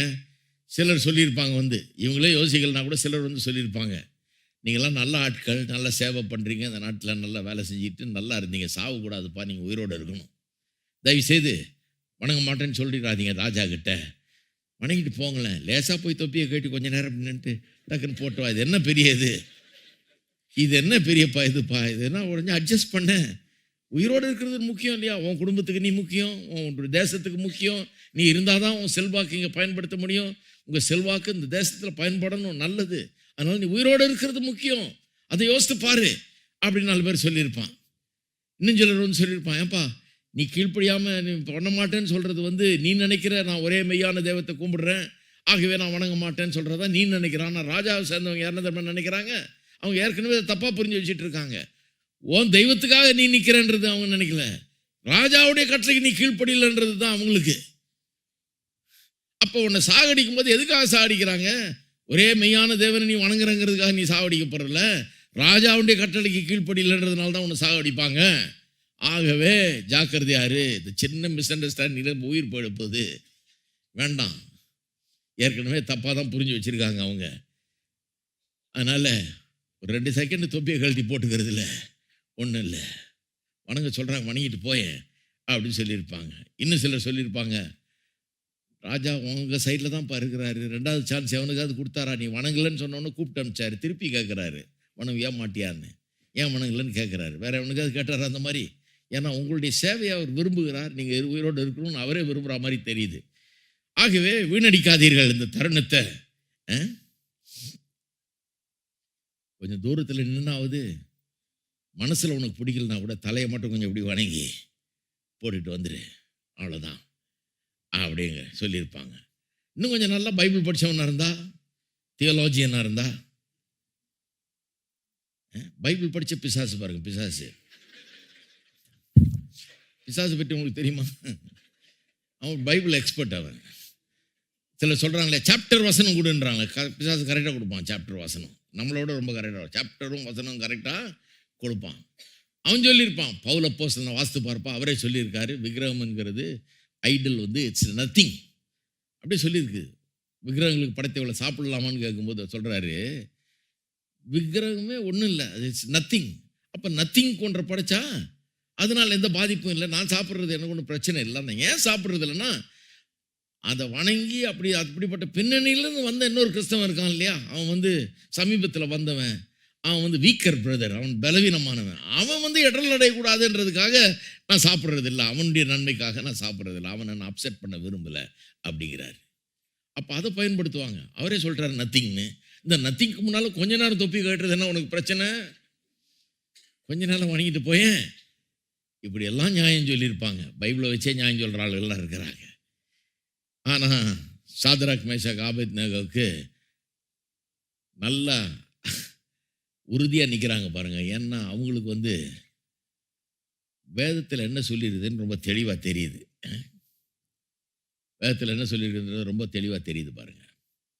யாத்ராம் 20ஆம் அதிகாரத்தில் அந்த 10 கற்பனை கொடுக்கும்போது ஆண்டவர் சொல்கிறார். வாசிக்க நேரம் இல்லை, சொல்கிறேன், நீங்கள் நோட் பண்ணிங்க வேண்டாம். 20ஆம் அதிகாரம் யாத்ராமம் 3ஆம் வசனத்திலேருந்து 6ஆம் வசனம் வரைக்கும் கர்த்தர் சொல்கிறாரு, வேறு எந்த தெய்வங்களையும் உருவாக்கவோ வணங்கவோ கூடாது. எந்த தெய்வங்களையும் செய்யவோ வணங்கவோ கூடாது. அப்படி செய்தீர்கள் என்றால், வணங்கினீர்கள் என்றால் 3-4 தலைமுறை வரைக்கும் அந்த தண்டனை அவர்களை பின்தொடர்ந்து வரும். ஆனால் என்னுடைய கட்டளை கீழ்ப்படிந்து அப்படி செய்யாமல் இருந்தால் 1000 தலைமுறை வரைக்கும் இரக்கத்தை காட்டுவேன். இதெல்லாம் லேசான வசனம் கிடையாது. இதெல்லாம் ரொம்ப கரெக்டாக வைக்கணும் உள்ளத்தில். நீங்கள் நிறைய கிறிஸ்தவர்களை நான் பார்க்குறேன், பாஸ்டர் சில நேரத்தில் சந்திக்கிறேன் பாருங்க, இந்த மாதிரி தப்பெல்லாம் செஞ்சுட்டு வர ஆளுகள் இருக்கிறாங்க. என்னையா இப்படிப்பட்ட ஒரு குடும்பத்தில் பிறந்து நல்லா வளர்ந்து நீ இப்படி பண்ணிட்டு வர்றியே, இது எந்த விதத்தில் நியாயம்? உனக்கு என்ன அவ்வளோ தெரியலன்னு கேட்டால் சொல்கிறான், என்ன பண்ணுறது பாஸ்டர், அந்த நேரத்தில் கொஞ்சம் அவங்கள பிரியப்படுத்த வேண்டியதாக போச்சு, அதனால கொஞ்சம் அட்ஜஸ்ட் பண்ணிட்டு வர்றேன். இது என்ன, இது பண்ணால் வேலை கிடைக்கும்னாங்க, இது கிடைச்சா அது கிடைக்கும்ன்றாங்க, வெள்ளி பொண்ணு கிடைக்கும்னாங்க, அது கிடைக்கும் இது கிடைக்கும்னாங்க, அதனால கொஞ்சம் அட்ஜஸ்ட் பண்ண. அதனால என்ன இருக்குது? அதனால ஒன்றும் பெரிய இது இல்லையா, லேசாக கொஞ்சம், அவ்வளோதான். இதில் என்ன இருக்குது அப்படின்னு சொல்கிற ஆட்கள் இருக்காங்க. நான் சொல்கிறேன், என்ன இருக்குன்னு தெரியும். நான் சொல்லிட்டேன் பைபிள்லேருந்து, உன்னுடைய தலைமுறைகள் 1000 தலைமுறை வரைக்கும் ஆசீர்வதிக்கப்படும் கர்த்தர் சொல்லியிருக்காரு. அந்த இதை தாரவாத்துட்டியே நீ. அப்பேற்பட்ட ஆசீர்வாதத்தை உன் பேரப்பிள்ளைகள், பேரப்பிள்ளைகளுடைய பேரப்பிள்ளைகள், வம்சம் வம்சமாக நூற்றுக்கணக்கான ஆண்டுகளுக்கு, ஆயிரக்கணக்கான ஆண்டுகளுக்கு காலமெல்லாம் அனுபவிக்க வேண்டிய ஆசீர்வாதங்களை ஒரு நிமிஷத்தில் சீப்பாக கொண்டு போய் வித்துட்டு வந்துட்டியே, கொடுத்துட்டு வந்துட்டியே, ஆசீர்வாதத்தை இழந்துட்டியே. ஈசா கொஞ்சம் கூழுக்காக அவனுடைய பங்கே வித்தது மாதிரி கொடுத்துட்டு வந்துட்டியே அப்படின்னு நான் சொல்லியிருக்கேன். ரொம்ப ஜாக்கிரதையாக இருக்கணும் பாருங்க. சில விஷயங்களில் ரொம்ப கரெக்டாக இருக்கணும். கர்த்தர் சொல்றாரு, இதை மட்டும் செய்யாத, செய்தா 1000, நான் சொல்றதை கேட்டு செய்தேனா 1000 தலைமுறை வரைக்கும் ஆசீர்வாதம் தொடரும். எத்தனை பேருக்கு அந்த ஆசீர்வாதம் பத்திரமா வச்சுக்கணும்னு நினைக்கிறீங்க? நான் விரும்புகிறேன் 1000 தலைமுறை வரைக்கும். அதை போய் மடத்தனமா முட்டாள்தனமா எந்த விதத்திலும் இழக்க நான் தயாராக இல்லை. அப்போ இந்த சாத்ராக் மேஷாக் ஆபேத்நேகோவுக்கு 3 காரியங்கள் உறுதியாக இருக்குது. ஒன்று, அதனால தான் அவங்க மறுத்துட்டாங்க, பண்ண மாட்டேன்னு. ஒன்று, கர்த்தர் எல்லாத்தை காட்டிலும் பெரியவர். அவர் கையில் நான் என்ன கொடுத்துட போகிறேன். அவர் என்னை காப்பாற்றுறதுன்னா காப்பாற்றும், காப்பாற்றலைன்னா கூட அவர் தான் இந்த ராஜாவை காட்டிலும் பெரியவர். அவர் தான் இந்த ராஜாவை நியமித்தவர். அவர் கையில் என்ன ஒப்படைச்சிடறேன். அவர் என்ன செய்கிறாரோ செய்யட்டும், எனக்கு நல்லது தான் செய்வார். எப்படி போதும் போட்டோம், நல்லது தான் எனக்கு செய்வார். God is a sovereign God. அவரால் செய்ய முடியாது இல்லை. அவர் நினைச்சார்னா என்னை காப்பாற்ற முடியும் அக்னி சூளையிலேருந்து. அப்படி காப்பாற்றலனாலும் அவர் கையில் இருக்கிறேன் நான். இவன் கையில் இருக்கிறத விட அவர் கையில் இருக்கிறது நல்லது. அது ஒன்று. ரெண்டாவது, வசனம் உறுதியாய் அவருடைய உள்ளத்திலே பதிஞ்சிருச்சு. கர்த்தர் சொன்ன வார்த்தைகள், வசனத்தை தினந்தோறும் வாசித்து தியானித்து ஜெபித்து ஒரு ஆவிக்குரிய ஜீவித்தை நடத்தியிருக்காங்க பாருங்க இந்த வாலிபர்கள். உள்ளத்தில் ஆழமா பதிச்சு, ஐயோ நான் எது செஞ்சாலும் இதை செய்யவே முடியாது, என் தலையை சீவினாலும் செய்ய முடியாது, என்னை தூக்கி அக்கினி சூளையில போட்டினாலும் முடியாது, 1000 தலைமுறைக்கு இரக்கம் காட்டுவேன்னு சொல்லியிருக்காரு கர்த்தர் என் வம்சத்துக்கு. அதை நான் எப்படி லேசாக தூக்கி எறிஞ்சிட முடியும்? அதை பாதுகாத்து பேணி பாதுகாத்து பத்திரப்படுத்துவது தான் என் பொறுப்பு. நான் செய்யவே மாட்டேன் அப்படின்னு இருக்கான். ஏன்னா வசனத்தின் அடிப்படையில் தான் நான் வாழுவேன், செய்யவே மாட்டேன். ஒருபோதும் வசனம் சொல்றதுக்கு விரோதமாக நடந்து தெளிவாக சொல்லி இருக்குது. இதுக்கு பெரிய இன்டர்பிரிட்டேஷன் தேவையில்லை, இதன்படி தான் நான் நடப்பேன். மூணாவது, சில உறுதியான நிலைப்பாடுகள் இருக்க வேண்டும். நமக்கு கன்விக்ஷன்ஸ் இருக்கணும் சில காரியங்களை குறித்து. இது இப்படிதான், இதான் சத்தியம்னு. அந்த சத்தியத்துக்காக உயிரையும் கொடுக்க ஆயத்தமாக இருக்க வேண்டும். ஹலோ, இருக்கிறீங்களா? அந்த சத்தியத்துக்காக உயிரே போனாலும் பரவாயில்ல, நான் சத்தியத்துக்காக நிற்பேன் என்று ஆயத்தமாக இருக்க வேண்டும். டாக்டர் ஜோசப் சோன் என்று ஒருத்தர் ரொமேனியாவில் இருந்தார். பெரிய பிரபலமான பிரசங்கியார் அந்த காலத்தில். அந்த நாட்டில் காலங்கள் மாறி ஒரு விதமான சட்டங்கள்லாம் உருவாச்சு. சுவிசேஷத்தை பிரசங்கிக்கக்கூடாது அப்படின்ட்டு சில கட்டுப்பாடுகள்லாம் கொண்டாந்தாங்க. கொண்டாந்த காலத்தில் இவர் பிரசங்கிச்சுட்டு இருந்தார். அதனால இவர் மீறிட்டாருன்னு சொல்லி இவரை பிடிச்சி கண்டிப்பாக கொன்னுடுவாங்கன்னு அவருக்கு தெரியுது. நம்மளை மீறிட்டோம், இனிமேல் பிடிச்சாங்கன்னா அவ்வளோதான், நம்மளை தீர்த்து கட்டுருவாங்க அப்படின்னு தன்னுடைய வீட்டையெல்லாம் எல்லாம் சரி பண்ணி எல்லாருக்கும் ஆறுதல் சொல்லி, என்னை பிடிச்சிட்டு போனோன்னா கொன்னுடுவாங்க கண்டிப்பாக, நீங்கள் பயப்படாதீங்க, நான் ஆண்டவர்கிட்ட தான் போகிறேன்னு சொல்லி வீட்டில் எல்லாத்தையும் ஆர்டரில் வச்சு அவங்களுக்கு செய்ய வேண்டியதெல்லாம் செஞ்சு எல்லாம் பண்ணி முடிச்சுட்டு ரெடியாக இருந்தாலும் கரெக்டாக வந்துட்டான் நான் பிடிக்கிறதுக்கு. பிடிச்சி கொண்டு போய் அந்த பெரிய அந்த அதிகாரிகளுக்கு முன்னால் நிறுத்தி இருக்கிறாங்க. இவரை விசாரணை செய்த அந்த ஆஃபீஸர் அவரை விசாரணை செய்யும்போது இவர் சொன்னார், ஐயா கொஞ்சம் இருங்க, உங்களுடைய மிகப்பெரிய ஆயுதம் என்னன்னா என்னை கொல்ல உங்களுக்கு அதிகாரம் இருக்கிறது. சட்டத்தை பயன்படுத்தி என்னை கொல்லுவீங்க மீறிட்டேன்னு சொல்லி. உங்களுடைய மிகப்பெரிய ஆயுதம் அதுதான். என்னுடைய மிகப்பெரிய ஆயுதம் என்னன்னு நான் உங்களுக்கு சொல்லிடுறேன். நான் சாவறதுக்கு ரெடியாக வந்திருக்கிறேன் அப்படின்னு ஒன்று அவன் டக்குன்னு பிளேட்டையே திருப்பிட்டானா. யார் யார் சொன்னது உன்னை சாகடிக்க போறான்னு, உன்னை நாடு கடத்திடுறோன்னு சொல்லி வெளியே அனுப்பிச்சிட்டானுங்க. இவர் என்ன சொன்னாரா, என்னுடைய மிகப்பெரிய ஆயுதம் நான் சாவறதுக்கு ரெடி, எல்லாம் ஏற்பாடு பண்ணிட்டு வந்துட்டேன், நீ எனக்கு கொல்ல போறேன்னு தெரியும், ரெடியா வந்திருக்கிறேன், சாவறதுக்கு தலை வந்திருக்கேன் அப்படின்னா. நான் செத்தேன்னா என்ன நடக்கும் தெரியுமான்னாரான், என்னுடைய புஸ்தகங்கள் ரொம்ப வேகமாக விற்பனை ஆகும், நாடு முழுக்க ஜனங்கள் வாங்கி படிப்பாங்க. நான் செத்ததுனாலேயே எனக்கு ஒரு தனி மவுஸ் உண்டாகும், என் புஸ்தகங்களுக்கு மவுஸ் உண்டாகும், எல்லாரும் படிப்பாங்க. நான் பிரசங்கித்த இந்த தேவனை எங்கும் பரப்ப எனக்கு அது உதவி செய்யும், ரொம்ப சந்தோஷம், கொன்றுறேன் அப்படின்னாரான். ரெடியாக வந்திருக்கேன். நாடு கடத்திட்டானுங்க. நாடு கடத்தப்பட்டவர் பிற்பாடு அமெரிக்காவில் போய் பல வருஷங்கள் வாழ்ந்து அமெரிக்காவில் இருந்து கொண்டு ரொமேனியா பாஷையில் ரேடியோ ப்ரோக்ராம் தயாரித்து ரெக்கார்ட் பண்ணி அதை வெளிநாடுகளிலிருந்து ஐரோப்பாவிலிருந்து ரொமேனியா தேசத்துக்குள்ளே பரப்புனாராம் பாருங்க, ரேடியோ மூலமாக. அதை கேட்காத மக்களே அந்த தேசத்தில் கிடையாதுன்றாங்க. ஒவ்வொரு நாளும் சுவிசேஷத்தை அந்த மக்களுக்கு பிரசங்கம் பண்ணியிருக்கிறார். இருக்கிறீங்களா? பல வருஷங்களாக. அப்போ ஒரு மனுஷன் சாக கூட ரெடி. நான் விசுவாசிக்கிற காரியங்களுக்காக நான் உயிரை கொடுக்க ரெடி, நான் மாற மாட்டேன், அதில் உறுதியாக நிற்பேன்னு ஒரு மனுஷன் நிற்கும் போது அந்த மனுஷனை கர்த்தர் வல்லமையாய் பயன்படுத்த முடியும். இந்த வளவள கொலன்னு இருக்கிற ஆளுகள்லாம் ஒன்றும் பிரயோஜனம் கிடையாது. அவங்கள ஒன்றும் பண்ண முடியாது. கர்த்தர் வந்து அவங்கள ஒன்றும் கொண்டு போக முடியாது, இது பண்ண முடியாது, அவர்களை வச்சு எதுவும் நடக்காது. நான் சில காரியங்களை உறுதியாய் நம்புகிறேன், அதற்காக என் உயிரையும் கொடுக்குற ஆயத்தமாக இருக்கிறேன். கர்த்தர் ரொம்ப தூரம் கொண்டு போவார், பெரிய காரியங்களை செய்வார் என்பது நிச்சயம். சரி, இன்னொரு காரியத்தை பார்க்கணும். இதில் தான் கொஞ்சம் நேரத்தை நான் செலவிட விரும்புகிறேன். அது என்னென்னா, இந்த சம்பவத்தை கொஞ்சம் கவனிக்கணும். தானியேல் 3ஆம் அதிகாரத்துக்கு போங்க. 19ஆம் அதிகாரத்திலேருந்து 14ஆம் வசனத்திலேருந்து போன தடவை வாசித்தேன், 29ஆம் வசனம் வரைக்கும் வாசித்தேன். இப்போ அவ்வளோத்தையும் வாசிக்கல நான். 19 பார்ப்போம். 19ஆம் வசனம் என்ன நடந்ததுன்னு பார்ப்போம். நேபுகாத்நேச்சார் இந்த 3 பேரையும் கூட்டம் அனுப்புறாரு. என்ன வணங்கலையாமே, நீங்கள் வணங்க போறீங்களா இல்லையா அப்படின்னு விசாரிக்கிறாரு. அவங்க சொன்ன பதில் ராஜாவுக்கு ரொம்ப கோபம் வந்துருச்சு. என்ன சொல்றாங்க? 17ஆம் வசனம், நாங்கள் ஆராதிக்கிற எங்கள் தேவன் எங்களை தப்புவிக்க வல்லவராய் இருக்கிறார், அவர் எரிகிற அக்கினி சூளைக்கும் ராஜாவாகிய உம்முடைய கைக்கும் நீங்களாக்கி விடுவிப்பார். விடுவிக்காமற் போனாலும் நாங்கள் உம்முடைய தேவர்களுக்கு ஆராதனை செய்வதும் இல்லை, நீ நிறுத்தின பொற்சிலைகளை பணிந்து கொள்வதும் இல்லை என்கிறது ராஜாவாகிய உமக்கு தெரிந்திருக்க கடவது என்றார்கள். இப்போ கவனிங்க. அப்பொழுது நேபுகாத்நேச்சாருக்கு கடுங்கோபம் உண்டு. சாத்ராக் மேஷாக் ஆபேத்நேகோ என்பவர்களுக்கு விரோதமாய் அவனுடைய முகம் வேறுபட்டது. முகமே மாறிடுச்சான், அவ்வளோ கோபம். ஏன்? இந்த சிலை என்ன ஸ்டேட்மெண்ட் கொடுக்குது? இந்த சிலை சொல்லுவது என்ன? இந்த சிலை என்ன சொல்லுது? இந்த ராஜா சொல்றாரு, என் ஆட்சி தான் நிலைச்சு நிற்கும், தானியேலுடைய தேவன் சொன்னது நிற்காது, தானியேலுடைய தேவன் சொன்னது நடக்காது, என்னுடைய ஆட்சி நிலைச்சு நிற்கும், என்றென்றைக்கும் இருக்கும், உச்சந்தலேருந்து உள்ளங்கால் வரைக்கும் பொண்ணு, எனக்கு பிறகு வேற ஆட்சி வரப்போறது இல்லை, என்னுடைய ஆட்சி தான் நிலைச்சு நிற்கும்ன்ற சிலை சொல்லுது. அந்த சிலைக்கு வணங்க மாட்டேன்னு சொல்றது அர்த்தம் என்ன? வணங்க மாட்டேங்கிறது அர்த்தம் என்ன? நாங்கள் தானியேல் தேவன் சொல்றது தான் நம்புகிறோம், ராஜாவே நீர் சொல்றதை நாங்க நம்ப மாட்டோம், அதுக்கு ஆமேன்னு போடவும் மாட்டோம்னு சொல்லுது. அதனால தான் கோபம் பாருங்க. இதெல்லாம் அதுதான் பேக்ரவுண்டு தெரியணும். இவ்வளோ கடும் கோபம் வர்றதுக்கு என்ன சும்மா சச்ச சிலையை வணங்கலன்றதுன்னு இல்லையா? இல்லை, அதுக்கு பின்னால மேட்டர் இருக்கு பாருங்க. இந்த சிலை வந்ததே சொப்பனத்தில் கண்ட சிலையிலேருந்து தான் வந்தது. அதில் தலை மட்டும் பொண்ணு இப்போ முழுவதுமா பொண்ணா வார்த்திருக்கிறாங்க. ஏன்னா அவனுக்கு உள்ள ஒரு வெறி, ஏன் ராஜ்யம் தான் நிற்கணும்னு.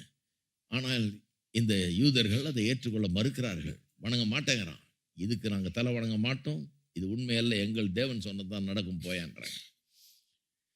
கடுங்கோபம் வந்து முகமே வேறுபட்டுருச்சு பாருங்க. இப்போ பாருங்க, சூளையை சாதாரணமாய் சூடாக்குவதை பார்க்கலாம் 7 மடங்கு அதிகமாய் சூடாக்கும்படி உத்தரவு கொடுத்து ஒரு பைத்தியம் பிடிச்சிச்சு அவனுக்கு. அக்கினி சூளைங்க, அக்கினி சூளையில் தூக்கி போட்டான் சாக போகிறான், எரிஞ்சு சாக போகிறான், சாம்பலாக போகிறான். இதில் என்ன 7 மடங்கு சூடாக்குறது? உண்மையாகவே ஒரு மனுஷனுக்கு வெறி பிடிக்கணும், பைத்தியம் தான் அதை பண்ண வைக்குது பாருங்க. 7 மடங்கு சூடாக்குன்றான் வேணுன்னு.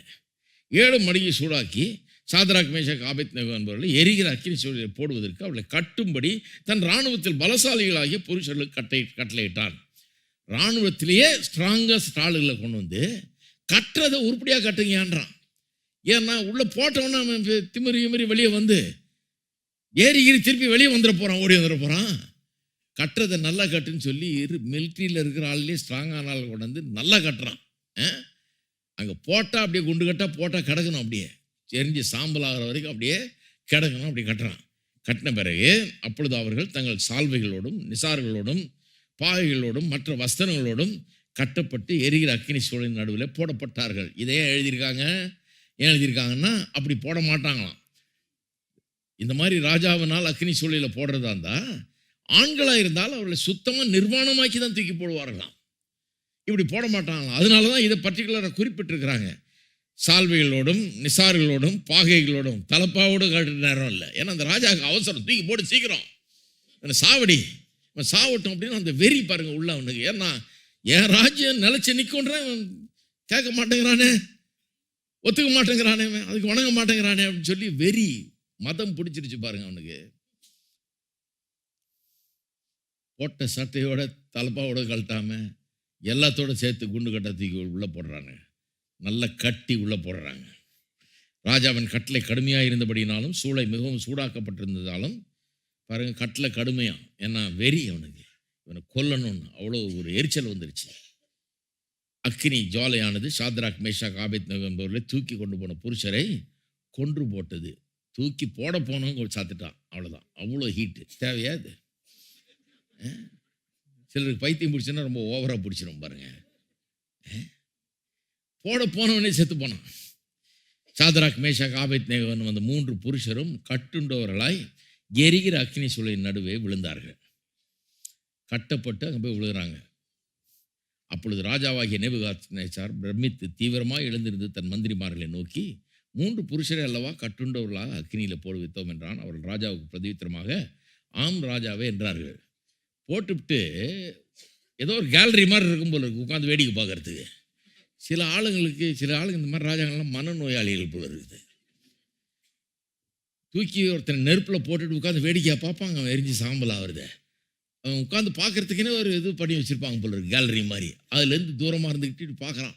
என்ன நானுங்க 3 பேரை குண்டு கட்டாக தூக்கி போட்டோமே, அவன் எரிஞ்சு சாம்பலாகிறத பார்க்கணும், நான் நின்று பல்ல கடிச்சிட்டு நிற்கிறான்னு நினைக்கிறேன். முழு கோபத்தில் நின்றுருக்கான். இந்த அக்கினியில் எரிஞ்சு ஒன்றும் இல்லாமல் போகிறத பார்க்கலாம், அவனுடைய தேவன் ஹெல்ப் பண்ணுவார். எந்த தேவன் உனக்கு ஹெல்ப் பண்ணுவார்னு சொன்னான் மோலியே. 15ஆம் வசனத்தில் சொல்லுகிறான், எரிகிற அக்கினி சூளை நடுவே போடப்படுவீர்கள், அந்த நேரமே வணங்காத அந்த நேரமே போடப்படுவீர்கள், உங்களை என் கைக்கு தப்புவிக்க போகிற தேவன் யார்?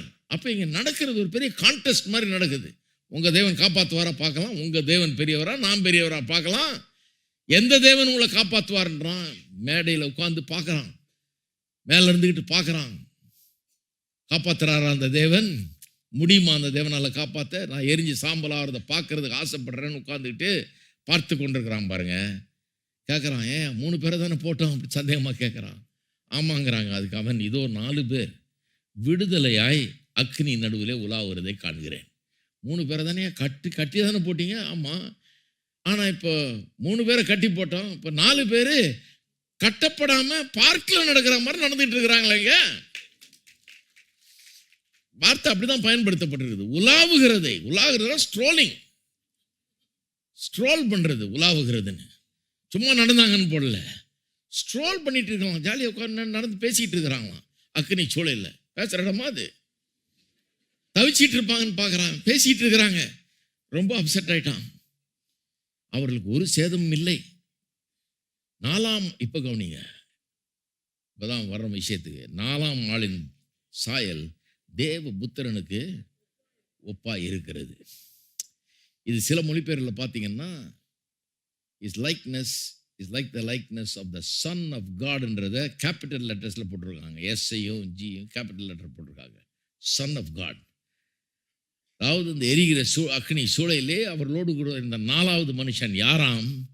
திருத்துவத்தின் 2ஆம் நபராக இருக்கிற ஆண்டவராக இயேசு கிறிஸ்து அங்கே 4ஆம் நபராய் அங்கே இருந்தார் என்பதை நம்புவதனால தான் அப்படி போட்டிருக்காங்க. நிறைய நேரத்தில் பாருங்க, தேவனுடைய தூதனானவர் அப்படின்னு பழைய ஏற்பாட்டில் வருது. எல்லா நேரமும் தேவ தூதனை குறிக்கல. தேவ தூதர்கள் நிறைய பேர் இருக்கிறாங்க. அந்த நிறைய பேரில் சிலர் ஆண்டவர் அனுப்புறாரு, சில காரியங்கள்லாம் செய்கிறாரு.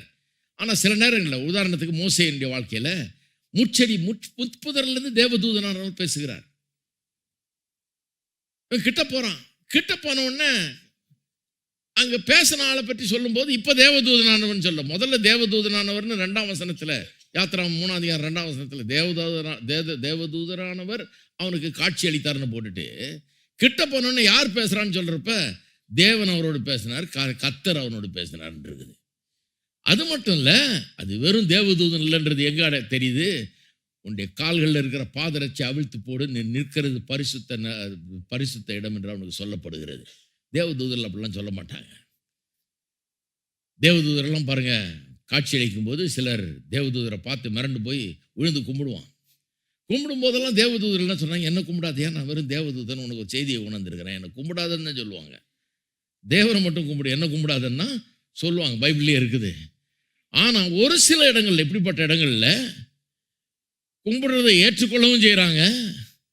பாதரட்சி கழட்டி போட்டுவான்னு கடவுளே வந்ததுக்கு அடையாளமாக இப்படிப்பட்ட காரியங்கள் சொல்லப்படுகிறது. இங்கே மட்டும் இல்லை, யோசுவா பாருங்க, எரிகோ பட்டத்தை கைப்பற்றுகிற அந்த நாளில் காலையில் எழுந்து பார்க்குறான், ஒரு பெரிய உருவம், ஒரு ஆள் நிற்கிறது தெரியுது.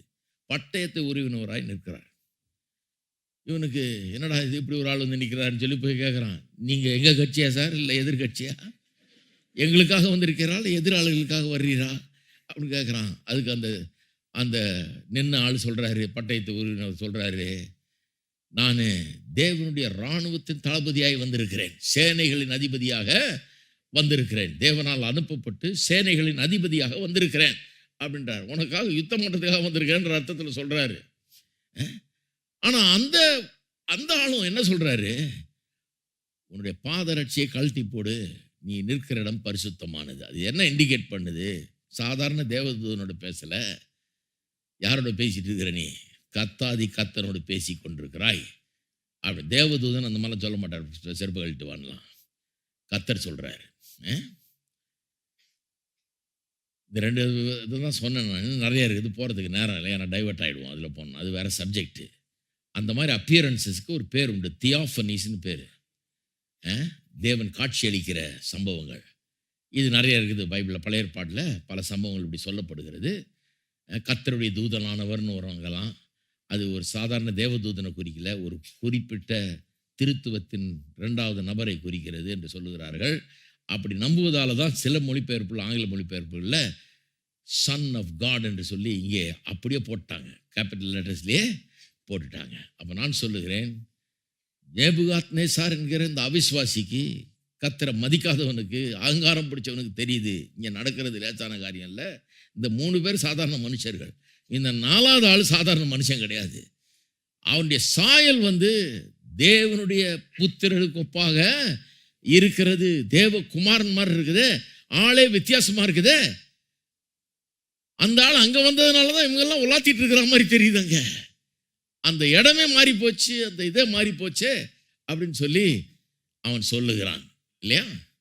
சரி, இப்போ பார்த்து ஆச்சரியப்பட்டுட்டு சரி வெளியே வாங்க ஏன்றான். 3 பேரையும் வெளியே வருகிறார்கள்.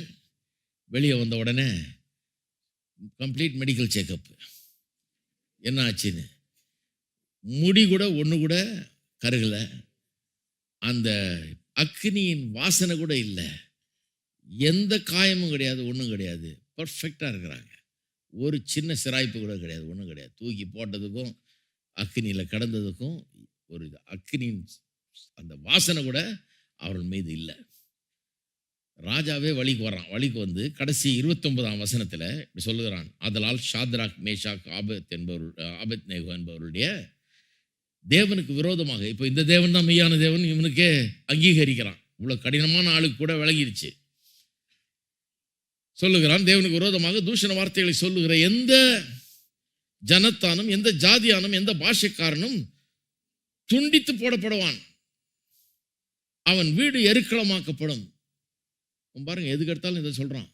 கைய காலத்துக்கு கொண்டதனும் ஆக்கிடுவேன், வீடு 2-3 தடவை வருது. அது இந்த மாதிரி ஒரு ஆள் வெறி பிடிச்சவங்க இருக்குது. எதுக்கு எடுத்தாலும் கண்ணந்தொண்டமாக வெட்டிடுவேனாக்கும், எருக்களமாக ஆக்கிடுவேன். ரொம்ப சர்வசாதாரணமாக சொல்கிறான். இந்த தேவன் தான் மெய்யான தேவன், இந்த தேவனை பற்றி எவனாவது அப்படி இப்படி பேசினேன்னா கண்ணந்தொண்டமாக வெட்டிடுவேனாக்கும், வீடை எருக்களமாக ஆக்கிடுவேன் அப்படிங்கிறான். சொல்லிட்டு ஏன் அப்படின்னு சொல்கிறான், ஏன் அந்த மாதிரி பண்ணுவேன்றான்.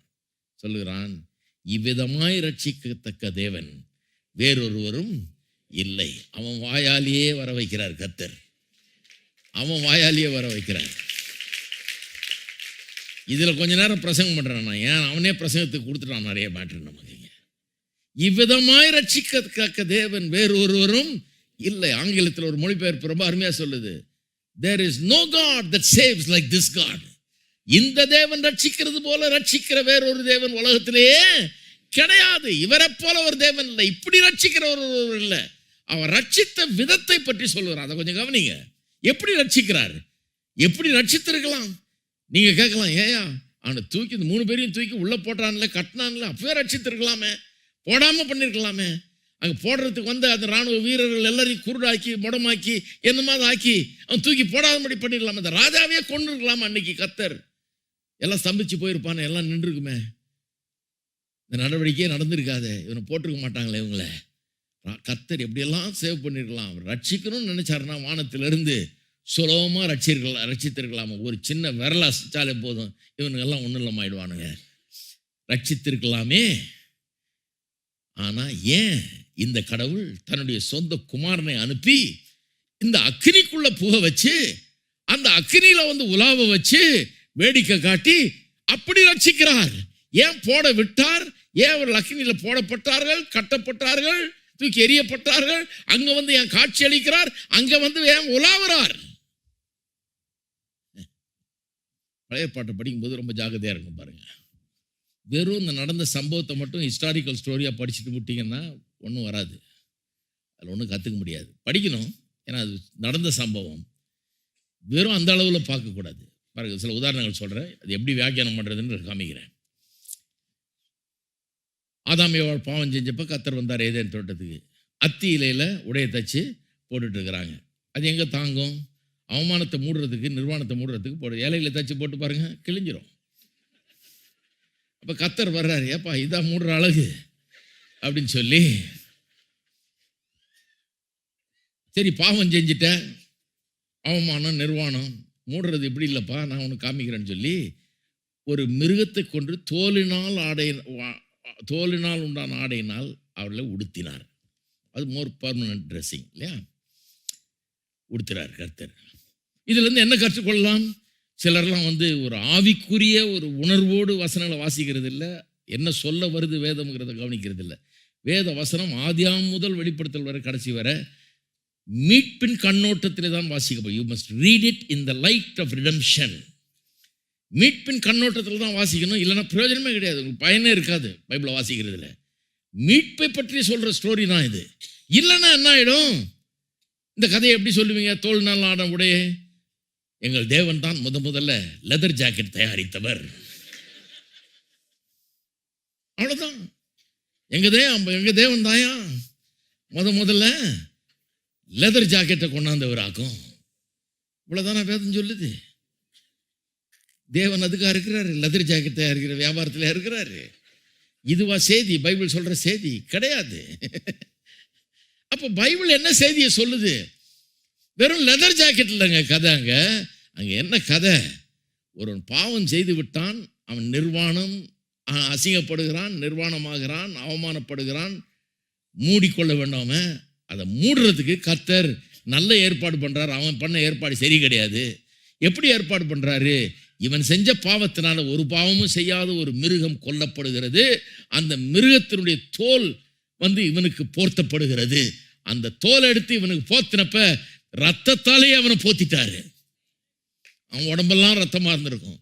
அவனை மூடி இருக்கிறார். அவனுடைய நிர்வாணம் மூடப்பட்டது. அன்றைக்கு என்ன சொல்ல வருது? மீட்பின் கதை அது. பாவம் செய்தவனுக்கு ஒரு தேவ ஆட்டுக்குட்டி தேவை.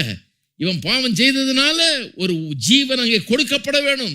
பாவத்தை மூடுவதற்கு, பாவத்தின் அவமானத்தை மூடுவதற்கு, அதை சரி பண்ணுவதற்கு, ரிப்பேர் பண்றதுக்கு சாதாரணமா முடியாது. இன்னொருவர் ஜீவனை கொடுக்க வேண்டும். ஒரு குற்றமற்ற ஒரு ஜீவன் கொடுக்கப்பட வேண்டும். அதிலிருந்து தான் இவனுடைய பாவம் ஏற்படுத்தின பாதகங்களுக்கு நிவாரணம் ஏற்பட முடியும். இல்லைங்களா? அதான் ரிடம்ஷனை வச்சு பார்த்தா டக்குன்னு விளங்கிடுது. பஸ்கா ஆட்டுக்குட்டி எடுத்துங்க, அதே மாதிரி தான். ஆட்டுக்குட்டியை கொண்டு அதனுடைய ரத்தத்தை நல்லா காலில் பூசி விட்டு உள்ள உட்காருன்றாரு. அந்த மாம்சத்தை பூசின்றாரு. கதை என்ன சொல்ல வருது? வெறும் ஆட்டுக்கறி நல்லதுன்னு சொல்ல வருதா? கிடையாது. நீண்ட பயணம் போகணும், ஆட்டுக்கறி சாப்பிட்டா நல்லா ஸ்ட்ராங்காக இருப்பேன், ரெடி ஆகுன்னு சொன்னாரா கர்த்தர்? கிடையாது. என்ன சொல்றாரு? ரட்சிப்புங்கிறது ரத்தத்தினால் உண்டாகிறது. ரத்தத்தினால் உண்டாக இந்த பஸ்கா ஆட்டுக்குட்டி நீங்கள் பார்க்குறோம் இல்லையா? இந்த ரத்தம் பூசப்பட்ட வீடுகளை சங்கார தூதன் கடந்து போகிறான். அந்த வீட்டில் யாரும் சாகலை. சங்கார தூதன் எல்லா வீட்லையும் தலைச்சன் பிள்ளைகளை கொள்றான். இந்த வீடுகளை கடந்து போகிறான். அதுதான் பாஸ் ஓவர்னு பேர். நான் சொல்லலை, அப்போஸ்தலன் பவுல் சொல்லுகிறார். 1 கொரிந்தியர் 5:7 சொல்றாரு, நம்முடைய பஸ்காவாகிய கிறிஸ்து நம்முடைய பஸ்கான்றார். அவர் சொல்றாருங்க. எப்படி கொண்டு போறாரு பாருங்க. பஸ்காவை கிறிஸ்து தான் பஸ்கான்றாரு. அப்ப அந்த பஸ்கா ஆட்டுக்குட்டி, அடுக்கப்பட்ட ஆட்டுக்குட்டி, அதனுடைய ரத்தம், அது கொடுத்த மீட்பு, அதன் மூலமாக உண்டான ரட்சிப்பு, பாதுகாப்பு, அது எல்லாம் எதை குறிக்கிறது? இயேசு கிறிஸ்துவின் ரத்தத்தினால் உண்டாகிற ரட்சிப்பை முன்னறிவிக்கிறதாய், போதிக்கிறதாய் இருக்கிறது. இல்லைங்களா? இப்படிதான் பழைய ஏற்பாடை இப்படிதான் படிக்கணும் பாருங்க. அது மட்டும் இல்லை, வானத்திலிருந்து மன்னாவையும் அப்படிதான் மொழிபெயர்க்க, அப்படிதான் வியாக்கியானம் பண்றாங்க. இன்னும் கேட்டா, கற்பாறையிலிருந்து தண்ணி வந்தது வனாந்தரத்தில் இல்லையா? பவுல் அதை பற்றி எழுதும்போது சொல்றாரு, அந்த கற்பாறை கிறிஸ்துவே, அந்த கண்மலை கிறிஸ்துவேன்றாரு. வாசித்திருக்கீங்களா? நீங்க எப்படி அப்படி சொல்லலாம்? அப்படிதான் அது. அந்த கண்மலை கிறிஸ்துவே அப்படிங்கிறாரு. இன்னும் வாசிட்டு போனீங்கன்னா, பீலையாம் என்கிற ஒருவனை கொண்டாடுறாங்க. ஏன்னா இவங்களை பார்த்து பயப்படுறான். பக்கத்தில் இருக்கிற ராஜ்யங்களாம் வனாந்தரத்தில் வந்துகிட்டு இருக்கிறாங்க. பயந்து போய், என்னையா இவங்களுக்கு முன்னால் சமுத்திரமே பழக்குது ரெண்டா, வானத்திலேருந்து மண்ணா வருதான் சாப்பிட்றான்லாம், கற்பாறையிலேருந்து தண்ணி வருதான், இந்த மாதிரிலாம் அற்புதம் நடக்குது, இவனுக்கு வந்தானு நம்மளை ஒழிச்சிருவான்லன்னு சொல்லி பக்கத்தில் இருக்கிற ராஜாக்கள்லாம் பயந்து, ஒரு ராஜா போய் சபிக்கிறதுக்காகவே ஒருத்தன் ரேட்டு பேசி கொண்டாடுறான். நல்ல ரேட்டு. ராஜா பேசினான்னா சில்லற காசு இல்லை, பேசி ரொம்ப பவர்ஃபுல்லாக சபிக்கக்கூடியவன்னு கொண்டாடுறான். அவனுக்கு வாயை வரமாட்டேன், சபிக்க முடியல. கர்த்தர் ஆசீர்வதிச்சா நான் அப்படி சபிப்பேன்மா சொல்கிறான். அப்புறம் இவன் ஒரு இடமா கொண்டு போகிறான். வாயா அங்கே மலை மேலே கொண்டு போய் காமிக்கிறான். அங்கேருந்து பாரு, அங்கேருந்து பார்த்து சபின்னு சொல்லி கொண்டு போய் மலை உச்சி கொண்டு போகிறான் பாருங்க. அங்கேருந்து பார்க்குறான். அங்கேருந்து பார்த்துட்டு அவன் அப்படியே இயேசுவை பற்றியும் கல்வாரி சிலுவையை பற்றியும் தீர்க்கதரிசனம் சொல்கிறாங்க. இது ஏன் வேத வல்லுநர்கள் சொல்கிறாங்க, மலையிலேருந்து பார்க்கும்போது அவ்வளோ உச்சியிலேருந்து இந்த 12 கோத்திரங்களும் பாளையம் இறங்கி இருக்காங்க இல்லையா? சும்மா எல்லாம் கும்பலாக கூடிடல. பாளையம் இறங்கும் போது வடக்கில் எந்தெந்த கோத்திரம் இருக்கணும், தெற்கில் எந்தெந்த கோத்திரம் இருக்கணும், கிழக்கில் யார் யார் இருக்கணும், மேற்கில் எந்தெந்த கோத்திரங்கள் இருக்கணும், கர்த்தர் கரெக்டாக டிசைன் மாதிரி போட்டு கொடுத்துருக்காரு. இப்படி தான் இந்த டிசைனில் தான் போய் தங்கி இருக்கணும்னு. அதை மலை உச்சியிலேருந்து பார்த்தா சிலுவை மாதிரி தெரியுமா? அவன் மலை உச்சியிலிருந்து பார்க்கும்போது கல்வாரி சிலுவையே கண்டு இயேசு அதில் தொங்குகிறதை அவன் வெளிப்பாடாய் கண்டு அதை தீர்க்க தரிசனமாய் உரைக்கிறான். சிலுவையில் இவர் சாபமானார், ஆசீர்வாதத்தை அவர்களுக்கு கொடுக்கும்படியாகங்கிறத தீர்க்க தரிசனமாய் உரைக்கிறான். அப்ப இதெல்லாம் மீட்பின் அடிப்படையில் தான் கவனிக்கணும். அதெல்லாம் இல்லைன்னா விளங்கவே விளங்காது. அதே மாதிரி ஓய்வு நாள் 7ஆம் நாள் ஓய்வு நாள்ன்றது சும்மா வாரத்தில் ஒரு நாள் லீவ் விடுறதுக்கு யூனியன்லாம் வர்றதுக்கு முன்னாடியே கடவுள் பண்ணிட்டாராக்கும். இவ்வளோதானே சொல்ல வருது பைபிள். யூனியனுக்கு முன்னாலே கடவுள் முந்திக்கிட்டாரு, ஒரு நாள் லீவ் விட்டாரு கிடையாது. வெறும் கர்த்தர் என்ன யூனியன் ஆரம்பிக்கிறதுக்காக வந்தார்? தொழிலாளர் நல்ல சங்கம் ஆரம்பிக்கிறதுக்காக கிடையாது. கர்த்தர் மீட்புக்காக வந்தாருங்க. மீட்பு தான் அது கதை. அந்த 7வது நாள் ஓய்வுங்கிறது இயேசு கிறிஸ்துவினால் உண்டாகிற ஓய்வு. வருத்தப்பட்டு பாரம் சுமக்கிறவர்கள் எல்லாரும் என்னிடத்துல வாருங்கள், நான் உங்களுக்கு இளைப்பாறுதல் தருவேன்றார். அந்த ரெஸ்ட்டை பற்றி சொல்லுது. 7ஆம் நாள் மட்டும் இல்லை, 7வது வருஷம் ஓய்வு கொடுக்க சொல்கிறார் நிலத்துக்கெல்லாம். அதுவும் அதை தான் குறிக்குது. 7ஆம் வருஷம் இல்லை, 7 வருஷங்களான பிறகு 50வது வருஷம் யூபிலி வருஷம்ன்றார். இந்த யூபிலி என்னது? இயேசு இந்த உலகத்தில் வந்தபோது முதல்ல நாசரேத் என்கிற ஊரில் உள்ள தேவாலயத்துக்கு போகிறாரு. அங்கே போய் ஏசாயாவின் சுருள் அவரிடத்தில் கொடுக்கப்படுகிறது. 61ஆம் அதிகாரத்துக்கு திருப்பி வேத வாசிக்கிறார். கர்த்தருடைய ஆவியானவர் என் மீது இருக்கிறார், தரித்திரருக்கு சுவிசேஷத்தை பிரசங்கிக்கிறதுக்கு, கட்டுண்டவர்களை விடுதலை ஆக்குறதுக்கு, குருடர்களை பார்வை அளிக்கிறதுக்குன்னு சொல்லிட்டு கர்த்தருடைய ஆவியானவர் என் மேல இருக்கிறாரு, அனுக்கிரக வருஷத்தை பிரசங்கம் பண்ண வந்தேன்றார். அனுக்கிரக வருஷம்னா என்ன? இந்த யூபிலி வருஷத்துக்கு இன்னொரு பேரு. யூபிலி வருஷத்துல என்ன பண்ணாங்க? தங்களுடைய நிலங்களையும் வீடுகளையும் அடமானம் வச்சு திருப்ப கட்ட முடியாமல் இழந்து போனாங்க பாருங்க. அவர்களுக்கெல்லாம் 50வது வருஷம் அவருடைய நிலங்களும் வீடும் திருப்பி தரப்படும். கர்த்தர் ஒரு எக்கனாமிக் பாலிசியை கொண்டு வந்தார், அவர்கள் மத்தியில் வைத்திருந்தார். எவனும் வீடையும் நிலத்தையும் இழக்கவே முடியாது. அப்படி ஒரு பாலிசி, நல்ல பாலிசி பாருங்க. கடன் கொடுக்கும் போதே, இப்போ உங்கள் வீடை அடமானம் வைக்கிறீங்கன்னா, கடன் கொடுக்குறவனே எப்படி கால்குலேட் பண்ணி வச்சான்? 50 வருஷத்துக்கு என்ன ரெண்ட் வரும் இந்த வீட்டுக்கு? ஏன்னா அவன் எடுத்துக்க போகிறான் வீட்டை. 50 வருஷத்துக்கு என்ன ரெண்ட் வரும்னு கால்குலேட் பண்ணுறான். 50 லட்சம் ரெண்ட் வரும்னா ஒரு 30 லட்சம் கடன் கொடுப்பான், அவ்வளோதான். நீங்கள் அந்த 30 லட்சம் திருப்பி தரணும். திருப்பி தர முடியலன்னா 50 வருஷம் அவன் அனுபவிக்கலாம், அவனுக்கும் நஷ்டம் இல்லை, அவன் கொடுத்த காசுக்கும் வட்டியோடு வந்துடுது, உங்களுக்கும் நஷ்டம் கிடையாது. உங்கள் லேண்ட் 50 வருஷத்துக்கு பிறகு திரும்பி உங்களுக்கு கிடைச்சிரும். இங்கே கூட அப்படி சட்டம் வந்ததுன்னா நல்லா இருக்கும். யாராவது சொல்லணும். அருமையான சட்டம். யாரும் நிலத்தையும் வீட்டையும் இழக்கவே, அதே நேரத்தில் கடன் வாங்கிக்கலாம், கொடுத்துக்கலாம், எல்லாம் பண்ணிக்கலாம். எவ்வளோ வசதி பாருங்க. கர்த்தர் ரொம்ப ஞானி, பெஸ்ட் எக்கானமிஸ்ட் அவர். ஆனால் அது வெறும் எக்கனாமிக் பாலிசி அல்ல. சிலர் வெறும் எக்கனாமிக் பாலிசி அதை போதிக்கிறாங்க. அது வெறும் எக்கனாமிக் பாலிசியாக போதிக்கூடாது. எக்கனாமிக் பாலிசி நல்ல பாலிசி தான், ஆனால் அது வெறும் எக்கனாமிக் பாலிசி அல்ல. அந்த அனுக்கிரகம் வருஷம்ங்கிறது இன்னொரு பெரிய காரியத்தை அது போதிக்கிறது. அது என்ன? பாவத்தின் நிமித்தமாக நஷ்டப்பட்டு போய், கஷ்டப்பட்டு போய், பிசாசுக்கும் பாவத்துக்கும் அடிமையானவர்கள் அவர்கள் தன்னுடைய சுதந்திரத்துக்கு திரும்பலாம். அன்றைக்கு அடிமைகளாய் போனவர்கள், கடன் கொடுக்க முடியாமல் அடிமைகளாக போய் வேலை செஞ்சவங்க வீட்டுக்கு திரும்பலாம். நிலங்களை வீடுகளை இழந்தவர்கள் திரும்ப பெற்றுக்கொள்ளலாம்ங்கிறது போல, இன்றைக்கு பிசாசுக்கும் பாவத்துக்கும் அடிமையாய் போனவர்கள் அவர்கள் அதிலிருந்து விடுவிக்கப்பட்டு தங்களுடைய சுதந்திரத்துக்கு திரும்பலாம். அதுதான் ஜூபிலி வருஷம். யூபிலி வருஷம்ன்றது இப்படிதான் பழைய ஏற்பாட்டை வியாக்கியானம் பண்ணணும். வெறும் நேச்சுரல் விதத்தில் பார்க்க முடியாது, வெறும் ஒரு ஹிஸ்டாரிக் சம்பவமாக பார்க்க முடியாது. ஆழமான அர்த்தங்கள் அதில் அடங்கி இருக்கு. அப்படி இதை பார்க்கணும். என்ன சொல்லுகிறான்? இவன் வாயாலே கர்த்தர் சொல்ல வைக்கிறார் பாருங்க. இவ்விதமாய் ரட்சிக்கத்தக்க தேவன் வேறொருவரும் இல்லை. There is no God that saves like this God. ஏன் இப்படி ரட்சிக்கிறாரு? தூரத்துல இருந்தே ரட்சித்திருக்கலாமே, மேல இருந்தே கை விட்டு தூக்கி இருக்கலாமே, 3 பேரை விடுவித்திருக்கலாமே, இவங்களுக்கு எதிராக வந்தவர்களை கொண்டு இருக்கலாமே, அழிச்சிருக்கலாமே, இவங்களை போடாதபடிக்கு அக்னியில பாதுகாத்திருக்கலாமே.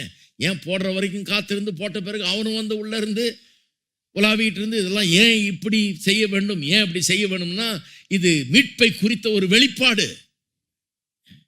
மீட்பை குறித்த ஒரு வெளிப்பாடு அங்கே அடங்கி இருக்கிறது. என்ன நடக்கிறது அங்க? ஒன்று, மீட்பில் என்ன நடந்தது? மீட்பில் என்ன நடந்ததுன்னா, இயேசு நம்முடைய பாவங்களை அவர் ஏற்றுக்கொண்டு பாவமானார், சாபமானார். பாவமாகி சாபமானபடினாலே அவரே நாம் அனுபவிக்க வேண்டிய நரக வேதனையை அவர் அனுபவித்து முடித்து விட்டார், நாம் பரலோகத்தை பெறும்படியாக. மத்தேயு 13ஆம் அதிகாரத்தில் 40-43 வசனங்கள் சொல்லுகிறது. கடைசி காலத்தில் முடிவு காலம் வரும்போது தேவன் தேவதூதர்களை அனுப்புவாராம். தேவதூதர்கள் களப்படுகிறது போல பொல்லாதவர்களை, அக்கிரமக்காரர்களை, பாவிகளை எடுத்து அக்கினி சூளையிலே போடுவார்களாம். வச்சிருக்கீங்களா? கடைசி காலத்தில் நடக்க போதான். எப்படி நரகத்தில் போடப்படுவார்கள் என்பதை பற்றி சொல்லி இருக்குது. அப்ப அக்கினி சூளை என்கிறது தேவனுடைய நியாய தீர்ப்பை குறிக்கிறது. அப்ப இயேசு நம்முடைய பாவங்களை ஏற்றுக்கொண்டு நம்முடைய பாவத்துக்கான தண்டனையை ஏற்றுக்கொண்டு அதனுடைய நரக தண்டனையை ஏற்றுக்கொண்டு அதையே கல்வாரி சிலுவையில் அனுபவித்தாராம். ஜானத்தன் எட்வர்ட்ஸ் என்கிற பெரிய பிரசங்கியார், 18ஆம் நூற்றாண்டுகளில் அமெரிக்காவில் வாழ்ந்தார், பெரிய ரிவைவலிஸ்ட். அவர் ஒரு பிரசங்கம் பண்றாரு, கிரைஸ்ட் ஆகனி அப்படிங்கிற ஒரு பிரசங்கம். அதில் வாசித்தீங்கன்னா சொல்றாரு, கெத்செமனே தோட்டத்தை விவரிக்கிறார். சிலுவைக்கு போறதுக்கு முன்னால கெத்செமனே தோட்டத்தில் ஜெபிக்கிறார் இல்லையா? ஜெபிக்கும் போது அவர் வேர்வை சிந்தனதை பற்றி சொல்லி இருக்குது. அதை பற்றி ஒரு பிரசங்கம் பண்றாரு, மிகப்பெரிய பிரசங்கியார். அவர் சொல்றாரு, கிறிஸ்து அங்கே வியாகுலப்பட்டு வேர்வை சிந்தினார். இந்த வேர்வை எதுக்காக? அவர் சொல்றாரு, இப்போ தேவனுடைய அக்கினி சூளைக்கு அருகாமையில வந்து விட்டார் இயேசு. அந்த அக்கினி சூளை கல்வாரி சிலுவை. மனுஷனுக்காக பாவமாகி சாபமாகி அந்த அக்கினி சூளைக்குள்ளே நுழைய போறாரு. அவரு கிட்ட வந்துட்டாரு. அக்கினி சூளை கிட்ட போனவன் செத்தது மாதிரி இவர் வேர்த்து ஊத்துது இவருக்கு. ஏனென்றால் தேவனுடைய கோபாக்கினைக்கு ஆளாக போகிறார். அடுத்த ஸ்டெப்பு கல்வாரி சிலுவை கிட்ட வந்துட்டதுனால அந்த வேர்வை அதை குறிக்கிறது என்றார். அப்ப இவ்விதமாய் ரட்சிக்கத்தக்க தேவன் வேறொருவரும் இல்லை. இந்த தேவன் அங்க இருந்துகிட்டு ரட்சிக்கிறவர் இல்ல, இங்க வந்து இந்த உலகத்துக்குள்ள வந்து பாவமாகி சாபமாகி நம்முடைய தண்டனையை அவர் மீது ஏற்றுக்கொண்டு நம்முடைய நரகத்தையே அவர் அனுபவித்து நம்மளுக்கு பரலோகத்தை சம்பாதித்து தருகிறார். இவ்விதமாய் ரட்சிக்கத்தக்க தேவன் வேறொருவரும் இல்லை. இந்த சம்பவத்தை பயன்படுத்தி ரட்சிப்பு கொடுத்த பெரிய வெளிப்பாடையே வேதம் போதிக்கிறது. அது மட்டும் இல்ல, இன்னொரு காரியத்தையும் கவனிக்க வேண்டும்.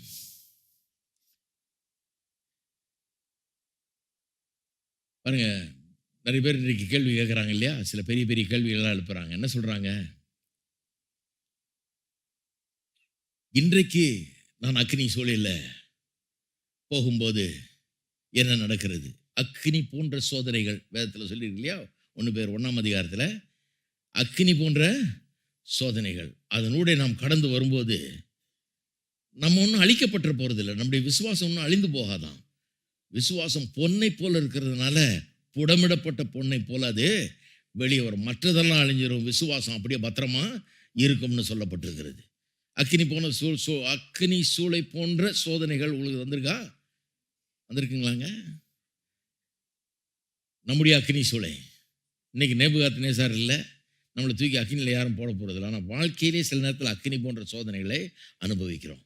அந்த அக்கினி போன்ற சோதனைகள் நடுவே அந்த அக்கினியில் நாம் போடப்படும் போது, சோதிக்கப்படும் போது, பெரிய பிரச்சனைகளை சந்திக்கும் போது நான் சொல்லுகிறேன், நம்முடைய தேவன் வானத்தில் உட்கார்ந்துகிட்டு ரட்சிக்கிறவர் இல்லை, நம்மோடு கூட அங்கே வந்து இறங்குகிறார், உங்களோட கூட உலாவுகிறார். உங்களுடைய பிரச்சனையிலே, உங்களுடைய தேவைகள் மத்தியிலே, உங்களுடைய பிரச்சனையின் மத்தியிலே, நீங்கள் வியாகுலப்படும் நேரத்தில், பாரத்தால் நிறைந்திருக்கிற நேரத்தில், பயத்தால் நிறைந்திருக்கிற நேரத்தில், ஆபத்தை சந்தித்துக் கொண்டிருக்கும் போது அவர் உங்களோடு கூட இருக்கிறார். அக்கினியை நீ மிதிக்கும் போது அக்கினி பற்றாது. ஆறுகளை கடக்கும் போது அது உன்னை மூழ்கடிப்பது இல்லை, ஏன்னா நான் கூட இருப்பேன்றாரு. நான் சொல்லுகிறேன், தேவாதி தேவன், கத்தாதி கர்த்தன், இப்படி ரட்சிக்கிற தேவன் வானத்திலிருந்து இறங்கி வந்து நம்ம பிரச்சனைக்குள்ளாக அவரே நுழைகிறார், நம்ம வீட்டுக்குள்ள வர்றார், நம்மோடு கூட இருக்கிறார், நம்முடைய பிரச்சனையில நம்மோடு பங்கெடுக்கிறார், நம்மை காப்பாற்றுகிறார்.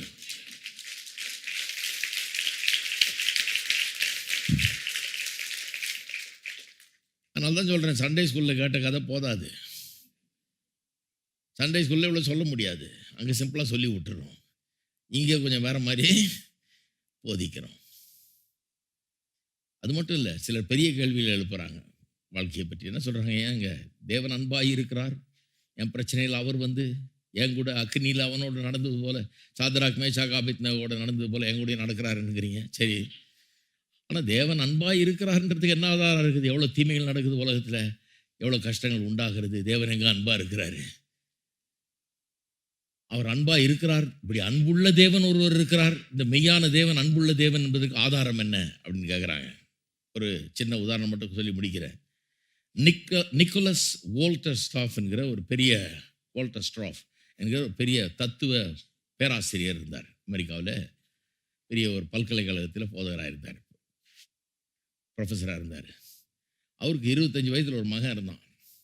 மவுண்டன் கிளைம்பிங்க்கு போய் மலை ஏறுற இதில் ரொம்ப பிரியம். அதில் போயிட்டு ஒரு ஆக்சிடென்ட் ஆகி அந்த பையன் இறந்து போனான். இறந்து போனதில் ஒரு மனம் ஒடிஞ்சு போய் இவர் ஆண்டவருடைய பிள்ளை, ஆனால் தியானிக்க ஆரம்பித்தார். தினந்தோறும் இதை பற்றி தன்னுடைய ஃபிலாசபர்னால் இந்த சஃபரிங்கை பற்றியெல்லாம் நிறையா அவங்க தத்துவ ரீதியில் பேசுகிற ஆட்கள். எங்கேருந்து வந்து சஃபரிங் எதனால, எப்படி சஃபரிங்லேருந்து மீளுவது, இதெல்லாம் பேசுகிறாங்க அவங்க. அவர் அதை பற்றிலாம் யோசிக்க ஆரம்பிச்சிருக்காரு. எண்ணங்கள் அப்படி நீரோட்டம் மாதிரி வந்துக்கிட்டே இருக்குதான். அதை ஒரு புஸ்தகமாக எழுதினார். தன்னுடைய ஜேர்னல்ஸில் தினந்தோறும் டைரி எழுதினார் தன்னுடைய எண்ணங்களை. அது வந்து விற்பனைக்கு வந்து விட்டது. புஸ்தகமாக வந்து விற்கிது. லேமெண்ட் ஃபார் அ சன் அப்படின்னு சொல்லி ஒரு புஸ்தகம் வெளி வந்திருக்குது. அதில் அவர் சொல்கிறாரு, நான் இங்கிலீஷில் வாசிக்கிறேன். எழுதுகிறார் ஒரு நாள், God is love, that's why he suffers. தேவன் அன்பாக இருக்கிறார், ஆகவே தான் தேவனே துன்பப்படுகிறார். To love our suffering sinful world means to suffer. நம்முடைய பாவத்தில் விழுந்து போன இந்த பாவ உலகத்தை அன்பு கூற வேண்டும் என்றால் பாடுபட்டே ஆக வேண்டும். God so suffered for the world that he gave his only begotten son to suffering. தேவன் இந்த உலகத்துக்காக இவ்வளவாய் பாடுபட்டார். ஏன்? தன்னுடைய குமாரனையே ஒப்பு கொடுத்தார். ஏன்? அவருடைய அன்பு அவரை பாடுபட வைக்கிறது. The one who does not see God's suffering does not see his love. தேவன் பாடுபட்டார். நம்முடைய தெய்வம் பாடுபடுகிற தெய்வம், துன்பப்படுகிற தெய்வம் என்பதை பார்க்காதவர்கள், அதை புரிந்து கொள்ள முடியாதவர்கள், தேவன் நம்முடைய தேவன் அன்பாய் இருக்கிறார் என்பதையும் புரிந்து கொள்ள முடியாது. அவருடைய அன்பையும் விளங்கி கொள்ள முடியாது. அன்பாய் இருக்கிறதுனால தான் துன்பப்படுகிறார் அப்படிங்கிறாரு. So suffering is down at the centre of things. அப்போது இந்த பாடுபடுவது என்பது ஒரு மைய கருத்தாக இருக்குதுன்றார் வாழ்க்கைக்கு. Deep down where the meaning is. Suffering is the meaning of our whole world. அதில் தான் வாழ்க்கையின் அர்த்தமே அடங்கி இருக்குதுன்றார். அதுதான் தேவன், இந்த மெய்யான ஜீவனுள்ள தேவன் எப்படிப்பட்டவர் என்பதை விளக்குகிறது என்றார். For love is the meaning, love suffers அப்படின்றார் எழுதுறாரு. இதை சிம்பிளாக சொல்கிறேன் நான். சிம்பிளாக சொல்ல போனால் என்னென்னா, நீங்கள் கல்யாணம் பண்ணி ஒரு குழந்தைய பெற்று பாருங்கள். பெற்றவர்களுக்கு தெரியும். கல்யாணம் பண்ணி என்னைக்கு உங்களுக்கு குழந்தை பிறந்ததோ அன்னையிலேருந்து அந்த குழந்தையுடைய சந்தோஷத்தில் தான் நீங்கள் சந்தோஷப்பட முடியும். அந்த குழந்தை கஷ்டப்பட்டுச்சுன்னா நீங்கள் சந்தோஷப்பட முடியாது. உங்களுடைய சந்தோஷம் அந்த குழந்தையினுடைய சந்தோஷத்தை பொறுத்து இருக்கிறது. உண்மையாது இல்லையா? எத்தனை பேர் நான் ஜெபம் பண்ணியிருக்கேன். சிலருக்கெல்லாம் குழந்தைக்கு உடம்பு சரியில்லைன்னா வருவாங்க, வந்து ஜெபத்துக்கு கேட்பாங்க, கதறி அழுவாங்க. இப்படி ஆயிடுச்சுங்க என் குழந்தைக்கு, ஜெபம் பண்ணுங்க.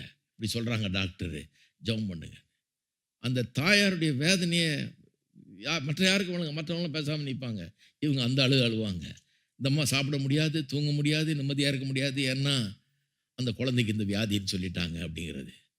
அவ்வளோ பெரிய ஒரு வேதனை உண்டாகிறது. அந்த அழுகை, அந்த பாதிப்பு, அந்த வேதனையே எதை காட்டுகிறது?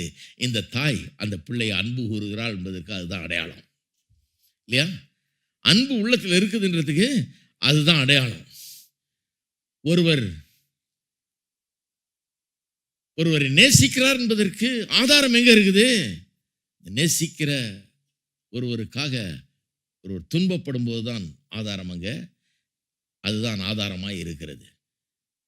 ஒருவர் அவர் துன்பப்படுறதை பார்த்து இவர் துன்பப்படலைன்னா, அவர் கஷ்டப்படுறதை பார்த்து இவருக்கு கண்ணீர் வரலைன்னா, இவர் துன்பப்படலைன்னா, இவர் வேதனையால் மூழ்கலைன்னா இவர்கிட்ட அன்பு இல்லைன்னு அர்த்தம். வேதனைப்பட்டா இவர் துன்பப்பட்டா அன்பு கூறுகிறார் என்று அர்த்தம். பாடுபடாமல் அன்பு கூற முடியாது, அதுதான் சொல்ல வர்றாரு. அப்போ அவர் சொல்றாரு, இந்த உலகத்தை பார்த்தேன், இந்த உலகத்தில் கேட்கிற கேள்விகள் எனக்கு விளங்குகிறது. தேவன் அன்பாகவா இருக்கிறார்? அன்பாக இருந்தால் ஏன் இப்படிலாம் நடக்குது? தேவன் அன்பாக இருக்கிறார்ன்றதுக்கு என்ன ஆதாரம்? நீங்கள் பிரசங்கிக்கிற தேவன் அன்பின் தேவன் என்பதுக்கு என்ன ஆதாரம் இருக்குதுன்னு கேட்குறாங்க. அவர் சொல்கிறார், நான் கண்டுபிடிச்சேன் ஆதாரத்தை. எங்கே கண்டுபிடிச்சேன்? இந்த கல்வாரி சிலுவை அங்கே பார்த்துட்டேன். அந்த கல்வாரி சிலுவையை பார்த்துருக்கேன். அந்த கல்வாரி சிலுவையில் அவர் பட்ட பாடுகளை பார்த்துருக்கிறேன். தேவகுமாரனாகியவர் வானத்தையும் பூமியும் படைத்த இந்த தேவன் கைகள் ஆணிகளால் அடிக்கப்படுகிறார். உச்சந்தலிருந்து உள்ளங்கால் வர ரத்தம் கசிகிறது. உழுத நிலம் போல ஆயிற்று அவருடைய சரீரம். இப்படி அடிக்கப்பட்டு, நொறுக்கப்பட்டு, அவமானப்பட்டு, நிந்திக்கப்பட்டு, துப்பப்பட்டு, அறையப்பட்டு தொங்கிக் கொண்டிருக்கிறார். ஏன் அவர் அப்படி தொங்கணும்? அவசியமே கிடையாது. சர்வ வல்லமையுள்ளவர் இவர். தன்னை சிலுவையில் வைத்து அறைந்தவர்கள் எல்லாம் ஒரு நிமிஷத்துல ஒன்றுமில்லாமல் ஆக்க முடியும். இவர் ஏன் பாடுபடுகிறார்? ஏன் இந்த உலகத்துக்கு வந்தார்? ஏன் அங்கிருந்து இங்க வரணும்? நான் சொல்றேன், ஏன் வந்தார்னா, ஒரு புள்ள கிணத்துக்குள்ள விழுந்ததுன்னா தகப்பன் உடனே உள்ள குதிப்பான். அதுபோல பாவத்தில மனுஷன் விழுந்த உடனே இந்த தேவன் தாங்கிக் கொள்ள முடியவில்லை. அங்கிருந்து இந்த பூமிக்கு வந்தார். இந்த பூமிக்கு வந்தது மட்டும் இல்ல, சிலுவையிலே தொங்கினார், சிலுவையிலே பாடுபட்டார். அதனால்தான் பவுல் சொல்லுகிறார், நாங்கள் பிரசங்கிக்கிறது எதை பிரசங்கிக்கிறோம்? சிலுவையில் அறையப்பட்ட கிறிஸ்துவை பிரசங்கிக்கிறோம். ஏன் சிலுவையில் அறையப்பட்ட கிறிஸ்துவை பிரசங்கிக்கிறோம்? ஏன்னா அது உலகத்துக்கு சொல்லுகிறது, உங்களுக்கு ஒரு பரலோக தகப்பன் இருக்கிறார், உங்களை அன்பு கூறுகிறார். எவரும் உங்களை அன்பு கூறாத விதத்தில் உங்களை அன்பு கூறுகிற பரலோக தகப்பன் உங்களுக்கு உண்டு. அவர் உங்களை காண்கிறார். யாருமே என்ன பார்க்கலையே, எவருமே மேல அன்பு வைக்கலையே நீங்க நினைக்கலாம். உங்களை காண்கிறவர் ஒருத்தர் இருக்கிறாரு. உங்களுக்காக பாடுபட ஆயத்தம், உங்களுக்காக ஜீவனையே கொடுத்திருக்கிறார், ரத்தத்தை சிந்தி இருக்கிறார். தன்னுடைய கடைசி சொட்டு ரத்தம் வரைக்கும் கல்வாரி சிலுவையில சிந்தினார். தேவன் அன்பாக இருக்கிறாரா? நான் சொல்லுவேன், ஆமா, அன்பாக இருக்கிறார். நிச்சயமா தெரியுமா? நிச்சயமா தெரியும். எப்படி தெரியும்? தேவகுமாரனாகிய இயேசு கிறிஸ்து அக்கினி சூளையின் மத்தியில் உலாவினாரே நான்காவது ஆளாக அவரே தான் சிலுவையிலையும் தொங்கினார். அவர் தான் இந்த பூமிக்குள்ள வந்தார். இந்த பூமிக்குள்ள அக்கினி சூளைக்குள்ள வந்தவர் இந்த பூமிக்குள்ள வந்தாரு. நமக்காக பாடுபடுகிறார். சிலுவையில் அவர் தொங்கும் போது அது ஒரு அக்கினி சூளை. தேவனுடைய நியாய தீர்ப்பு அவர் மீது வந்து விழுந்தது. தேவனுடைய கோபாக்கினை அக்கினி அவர் மேல் வந்து விழுந்து அவரை பட்சித்து போட்டது.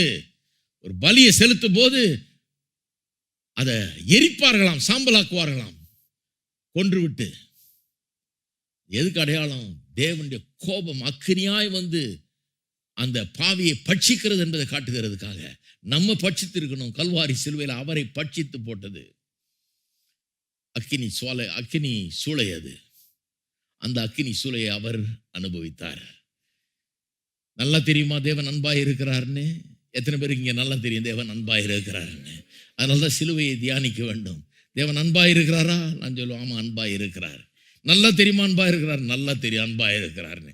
ரொம்ப நேசிக்கிறாருன்னு தெரியும். உங்களுக்காக என்ன வேணா செய்வார்னு தெரியும். ஆமா, நான் நம்புறேன். எனக்காக ஜீவனையே கொடுத்தவர், எனக்காக எல்லாத்தையும் செய்வார். என் பிரச்சனை இல்லை. இன்றைக்கு என் கூட வந்து அவர் இறங்குவாரா? என் கூட இருப்பாரா? நான் நம்புகிறேன். இன்றைக்கும் அவர் வந்து என் கூட இருப்பார். என்னை ரட்சிக்கிற தேவன், இவ்விதமாய் ரட்சிக்கிற தேவன் வேறொரு இல்லவே இல்லை.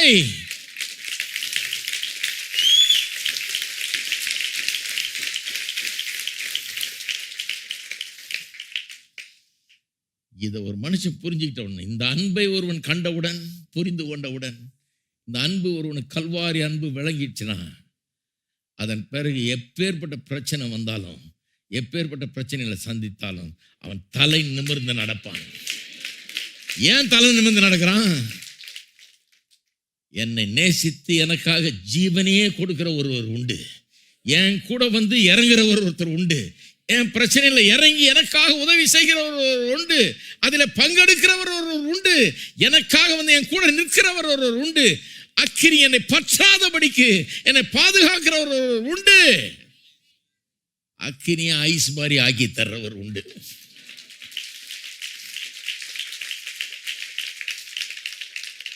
அக்கினியில நான் போடப்படலாம், ஆனா பத்திரமா வெளியே வருவேன். என்னை காக்கிறவர் அவர். அவருடைய அன்பு எனக்கு நிச்சயமாய் தெரியும். எப்படி எனக்கு நிச்சயமா தெரிய ஆரம்பிச்சது? இந்த கல்வாரி சிலுவையை நான் நம்புகிறேன். இயேசு சிலுவையில மரித்தார் என்பதை நம்புகிறேன். ஜீவனை விட்டார் என்பதை நம்புகிறேன். ரத்தம் சிந்தினார் என்பதை நம்புகிறேன்.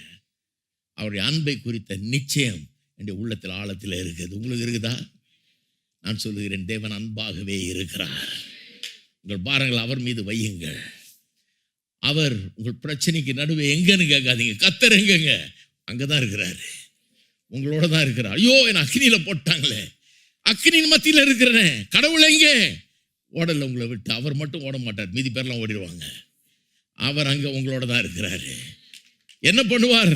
எல்லாவற்றில இருந்து காப்பார். அவர் அற்புதமானவர். அவர் சர்வ வல்லமுள்ள தேவன். அவரால் கூடாத காரியம் ஒன்றுமில்லை. ஆமென். அவர் அன்பை சார்ந்து இருங்கள், அன்பை தியானியுங்கள். கல்வாரி சிலுவையில் அவர் பட்ட பாடுகளை புரிந்து கொள்ளுங்கள். உங்களுடைய உள்ளங்கள் நிம்மதியை பெறும், தலைகள் நிமிரும், தைரியம் உண்டாகும். ஒரு பிரச்சனையும் பெரிய பிரச்சனையாக தோன்றாது. கர்த்தர் உங்களை ஆசீர்வதிப்பாராக. எழுந்து நிற்போம்.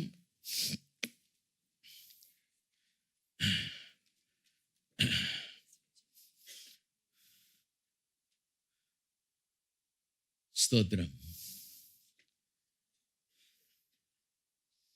ஆகவே இது சண்டே ஸ்கூல் ஸ்டோரி இல்லை, இல்லைங்களா? சண்டே ஸ்கூல் ஸ்டோரியை காட்டிலும் ரொம்ப அர்த்தமுள்ள ஒரு காரியம். என்னோட மீட்பை குறித்த காரியங்கள். இது தியானியுங்கள். இது உள்ளத்தில் பெரிய மகிழ்ச்சியை உண்டாக்கட்டும். எல்லாரும் கரங்களை ஊற்றி கர்த்தரை ஸ்தோத்தரிப்போம். ஸ்தோத்திரம் கர்த்தாவே, துதிக்கிறோம். உள்ளத்தின் ஆழத்திலிருந்து துதிக்கிறோம் ஆண்டவரே, ஸ்தோத்தரிக்கிறோம். அற்புதமான தேவனே, அன்பின் தேவனே, துதிக்கிறோம், ஸ்தோத்தரிக்கிறோம். உடைய அன்பு பெரியது ஆண்டவரே. எங்களுக்காக பாடுபட்டதன் மூலம் உடைய அன்பை வெளிப்படுத்தி இருக்கிறீர், நிரூபித்திருக்கிறீர், நிரூபித்து காண்பித்திருக்கிறீர்.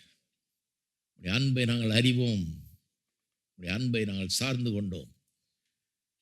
எங்களுக்கு நிம்மதியை தருகிறது, தைரியத்தை தருகிறது. இன்றைக்கு இந்த இடத்தை விட்டு பலவான்களாக ஜனங்கள் போகட்டும். பிரச்சனைகள் மத்தியிலே தலை நிமிர்ந்து வாழட்டும். வெற்றியை எதிர்பார்க்கட்டும், ஜெயத்தை எதிர்பார்க்கட்டும். கர்த்தர் கூட இருக்கிறார் என்பதை அறிந்து கொள்ளட்டும். கர்த்தர் காக்கிறவர் என்பதை புரிந்து கொள்ளட்டும். கர்த்தருடைய கையிலே தாங்கள் இருப்பதை உணர்ந்து கொள்ளட்டும். கர்த்தாவே ஸ்தோத்திரம். பெரிய நிம்மதி உள்ளங்களில் உண்டாகட்டும். வாழ்க்கையின் சவால்கள் மத்தியிலே, அக்கினி சூழல்கள் மத்தியிலே கர்த்தர் எங்களோடு இருக்கிறார் என்கிற நிச்சயம் உள்ளத்தை ஆட்கொள்ளட்டும். கர்த்தாவே தேவ சமாதானம் உண்டாகட்டும். ஒவ்வொருவரையும் நீர் காத்துக் கொள்கிறபடி ஆளுமுக்கு ஸ்தோத்திரம். உமக்கே எல்லா கனமையுமே துதி ஸ்தோத்திரங்களை ஏறெடுக்கிறோம்.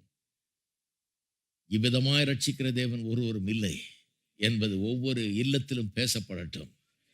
இவ்விதமாய் ரட்சிக்கிறவர் ஒருவரும் இல்லை என்று சொல்லிக்கொண்டே போகட்டும். ஜனங்கள் உலகத்துக்கு அறிவிக்கட்டும், இவ்விதமாய் ரட்சிக்கிற தேவன் ஒருவரும் இல்லை. உம்மை துதிக்கிறோம். உம்மை போல் வேறு தேவன் இல்லை. உம்மை ஸ்தோத்தரிக்கிறோம். இயேசுவின் நாமத்திலே ஜெபிக்கிறோம். ஆமென். நம்முடைய கர்த்தராகிய இயேசு கிறிஸ்துவின் கிருபையும் பிதாவாகிய தேவனுடைய அன்பும் பரிசுத்த ஆவியானவருடைய ஐக்கியம் நம் அனைவரோடும் இன்றைக்கும் என்றைக்கும் இருப்பதாக. ஆமென்.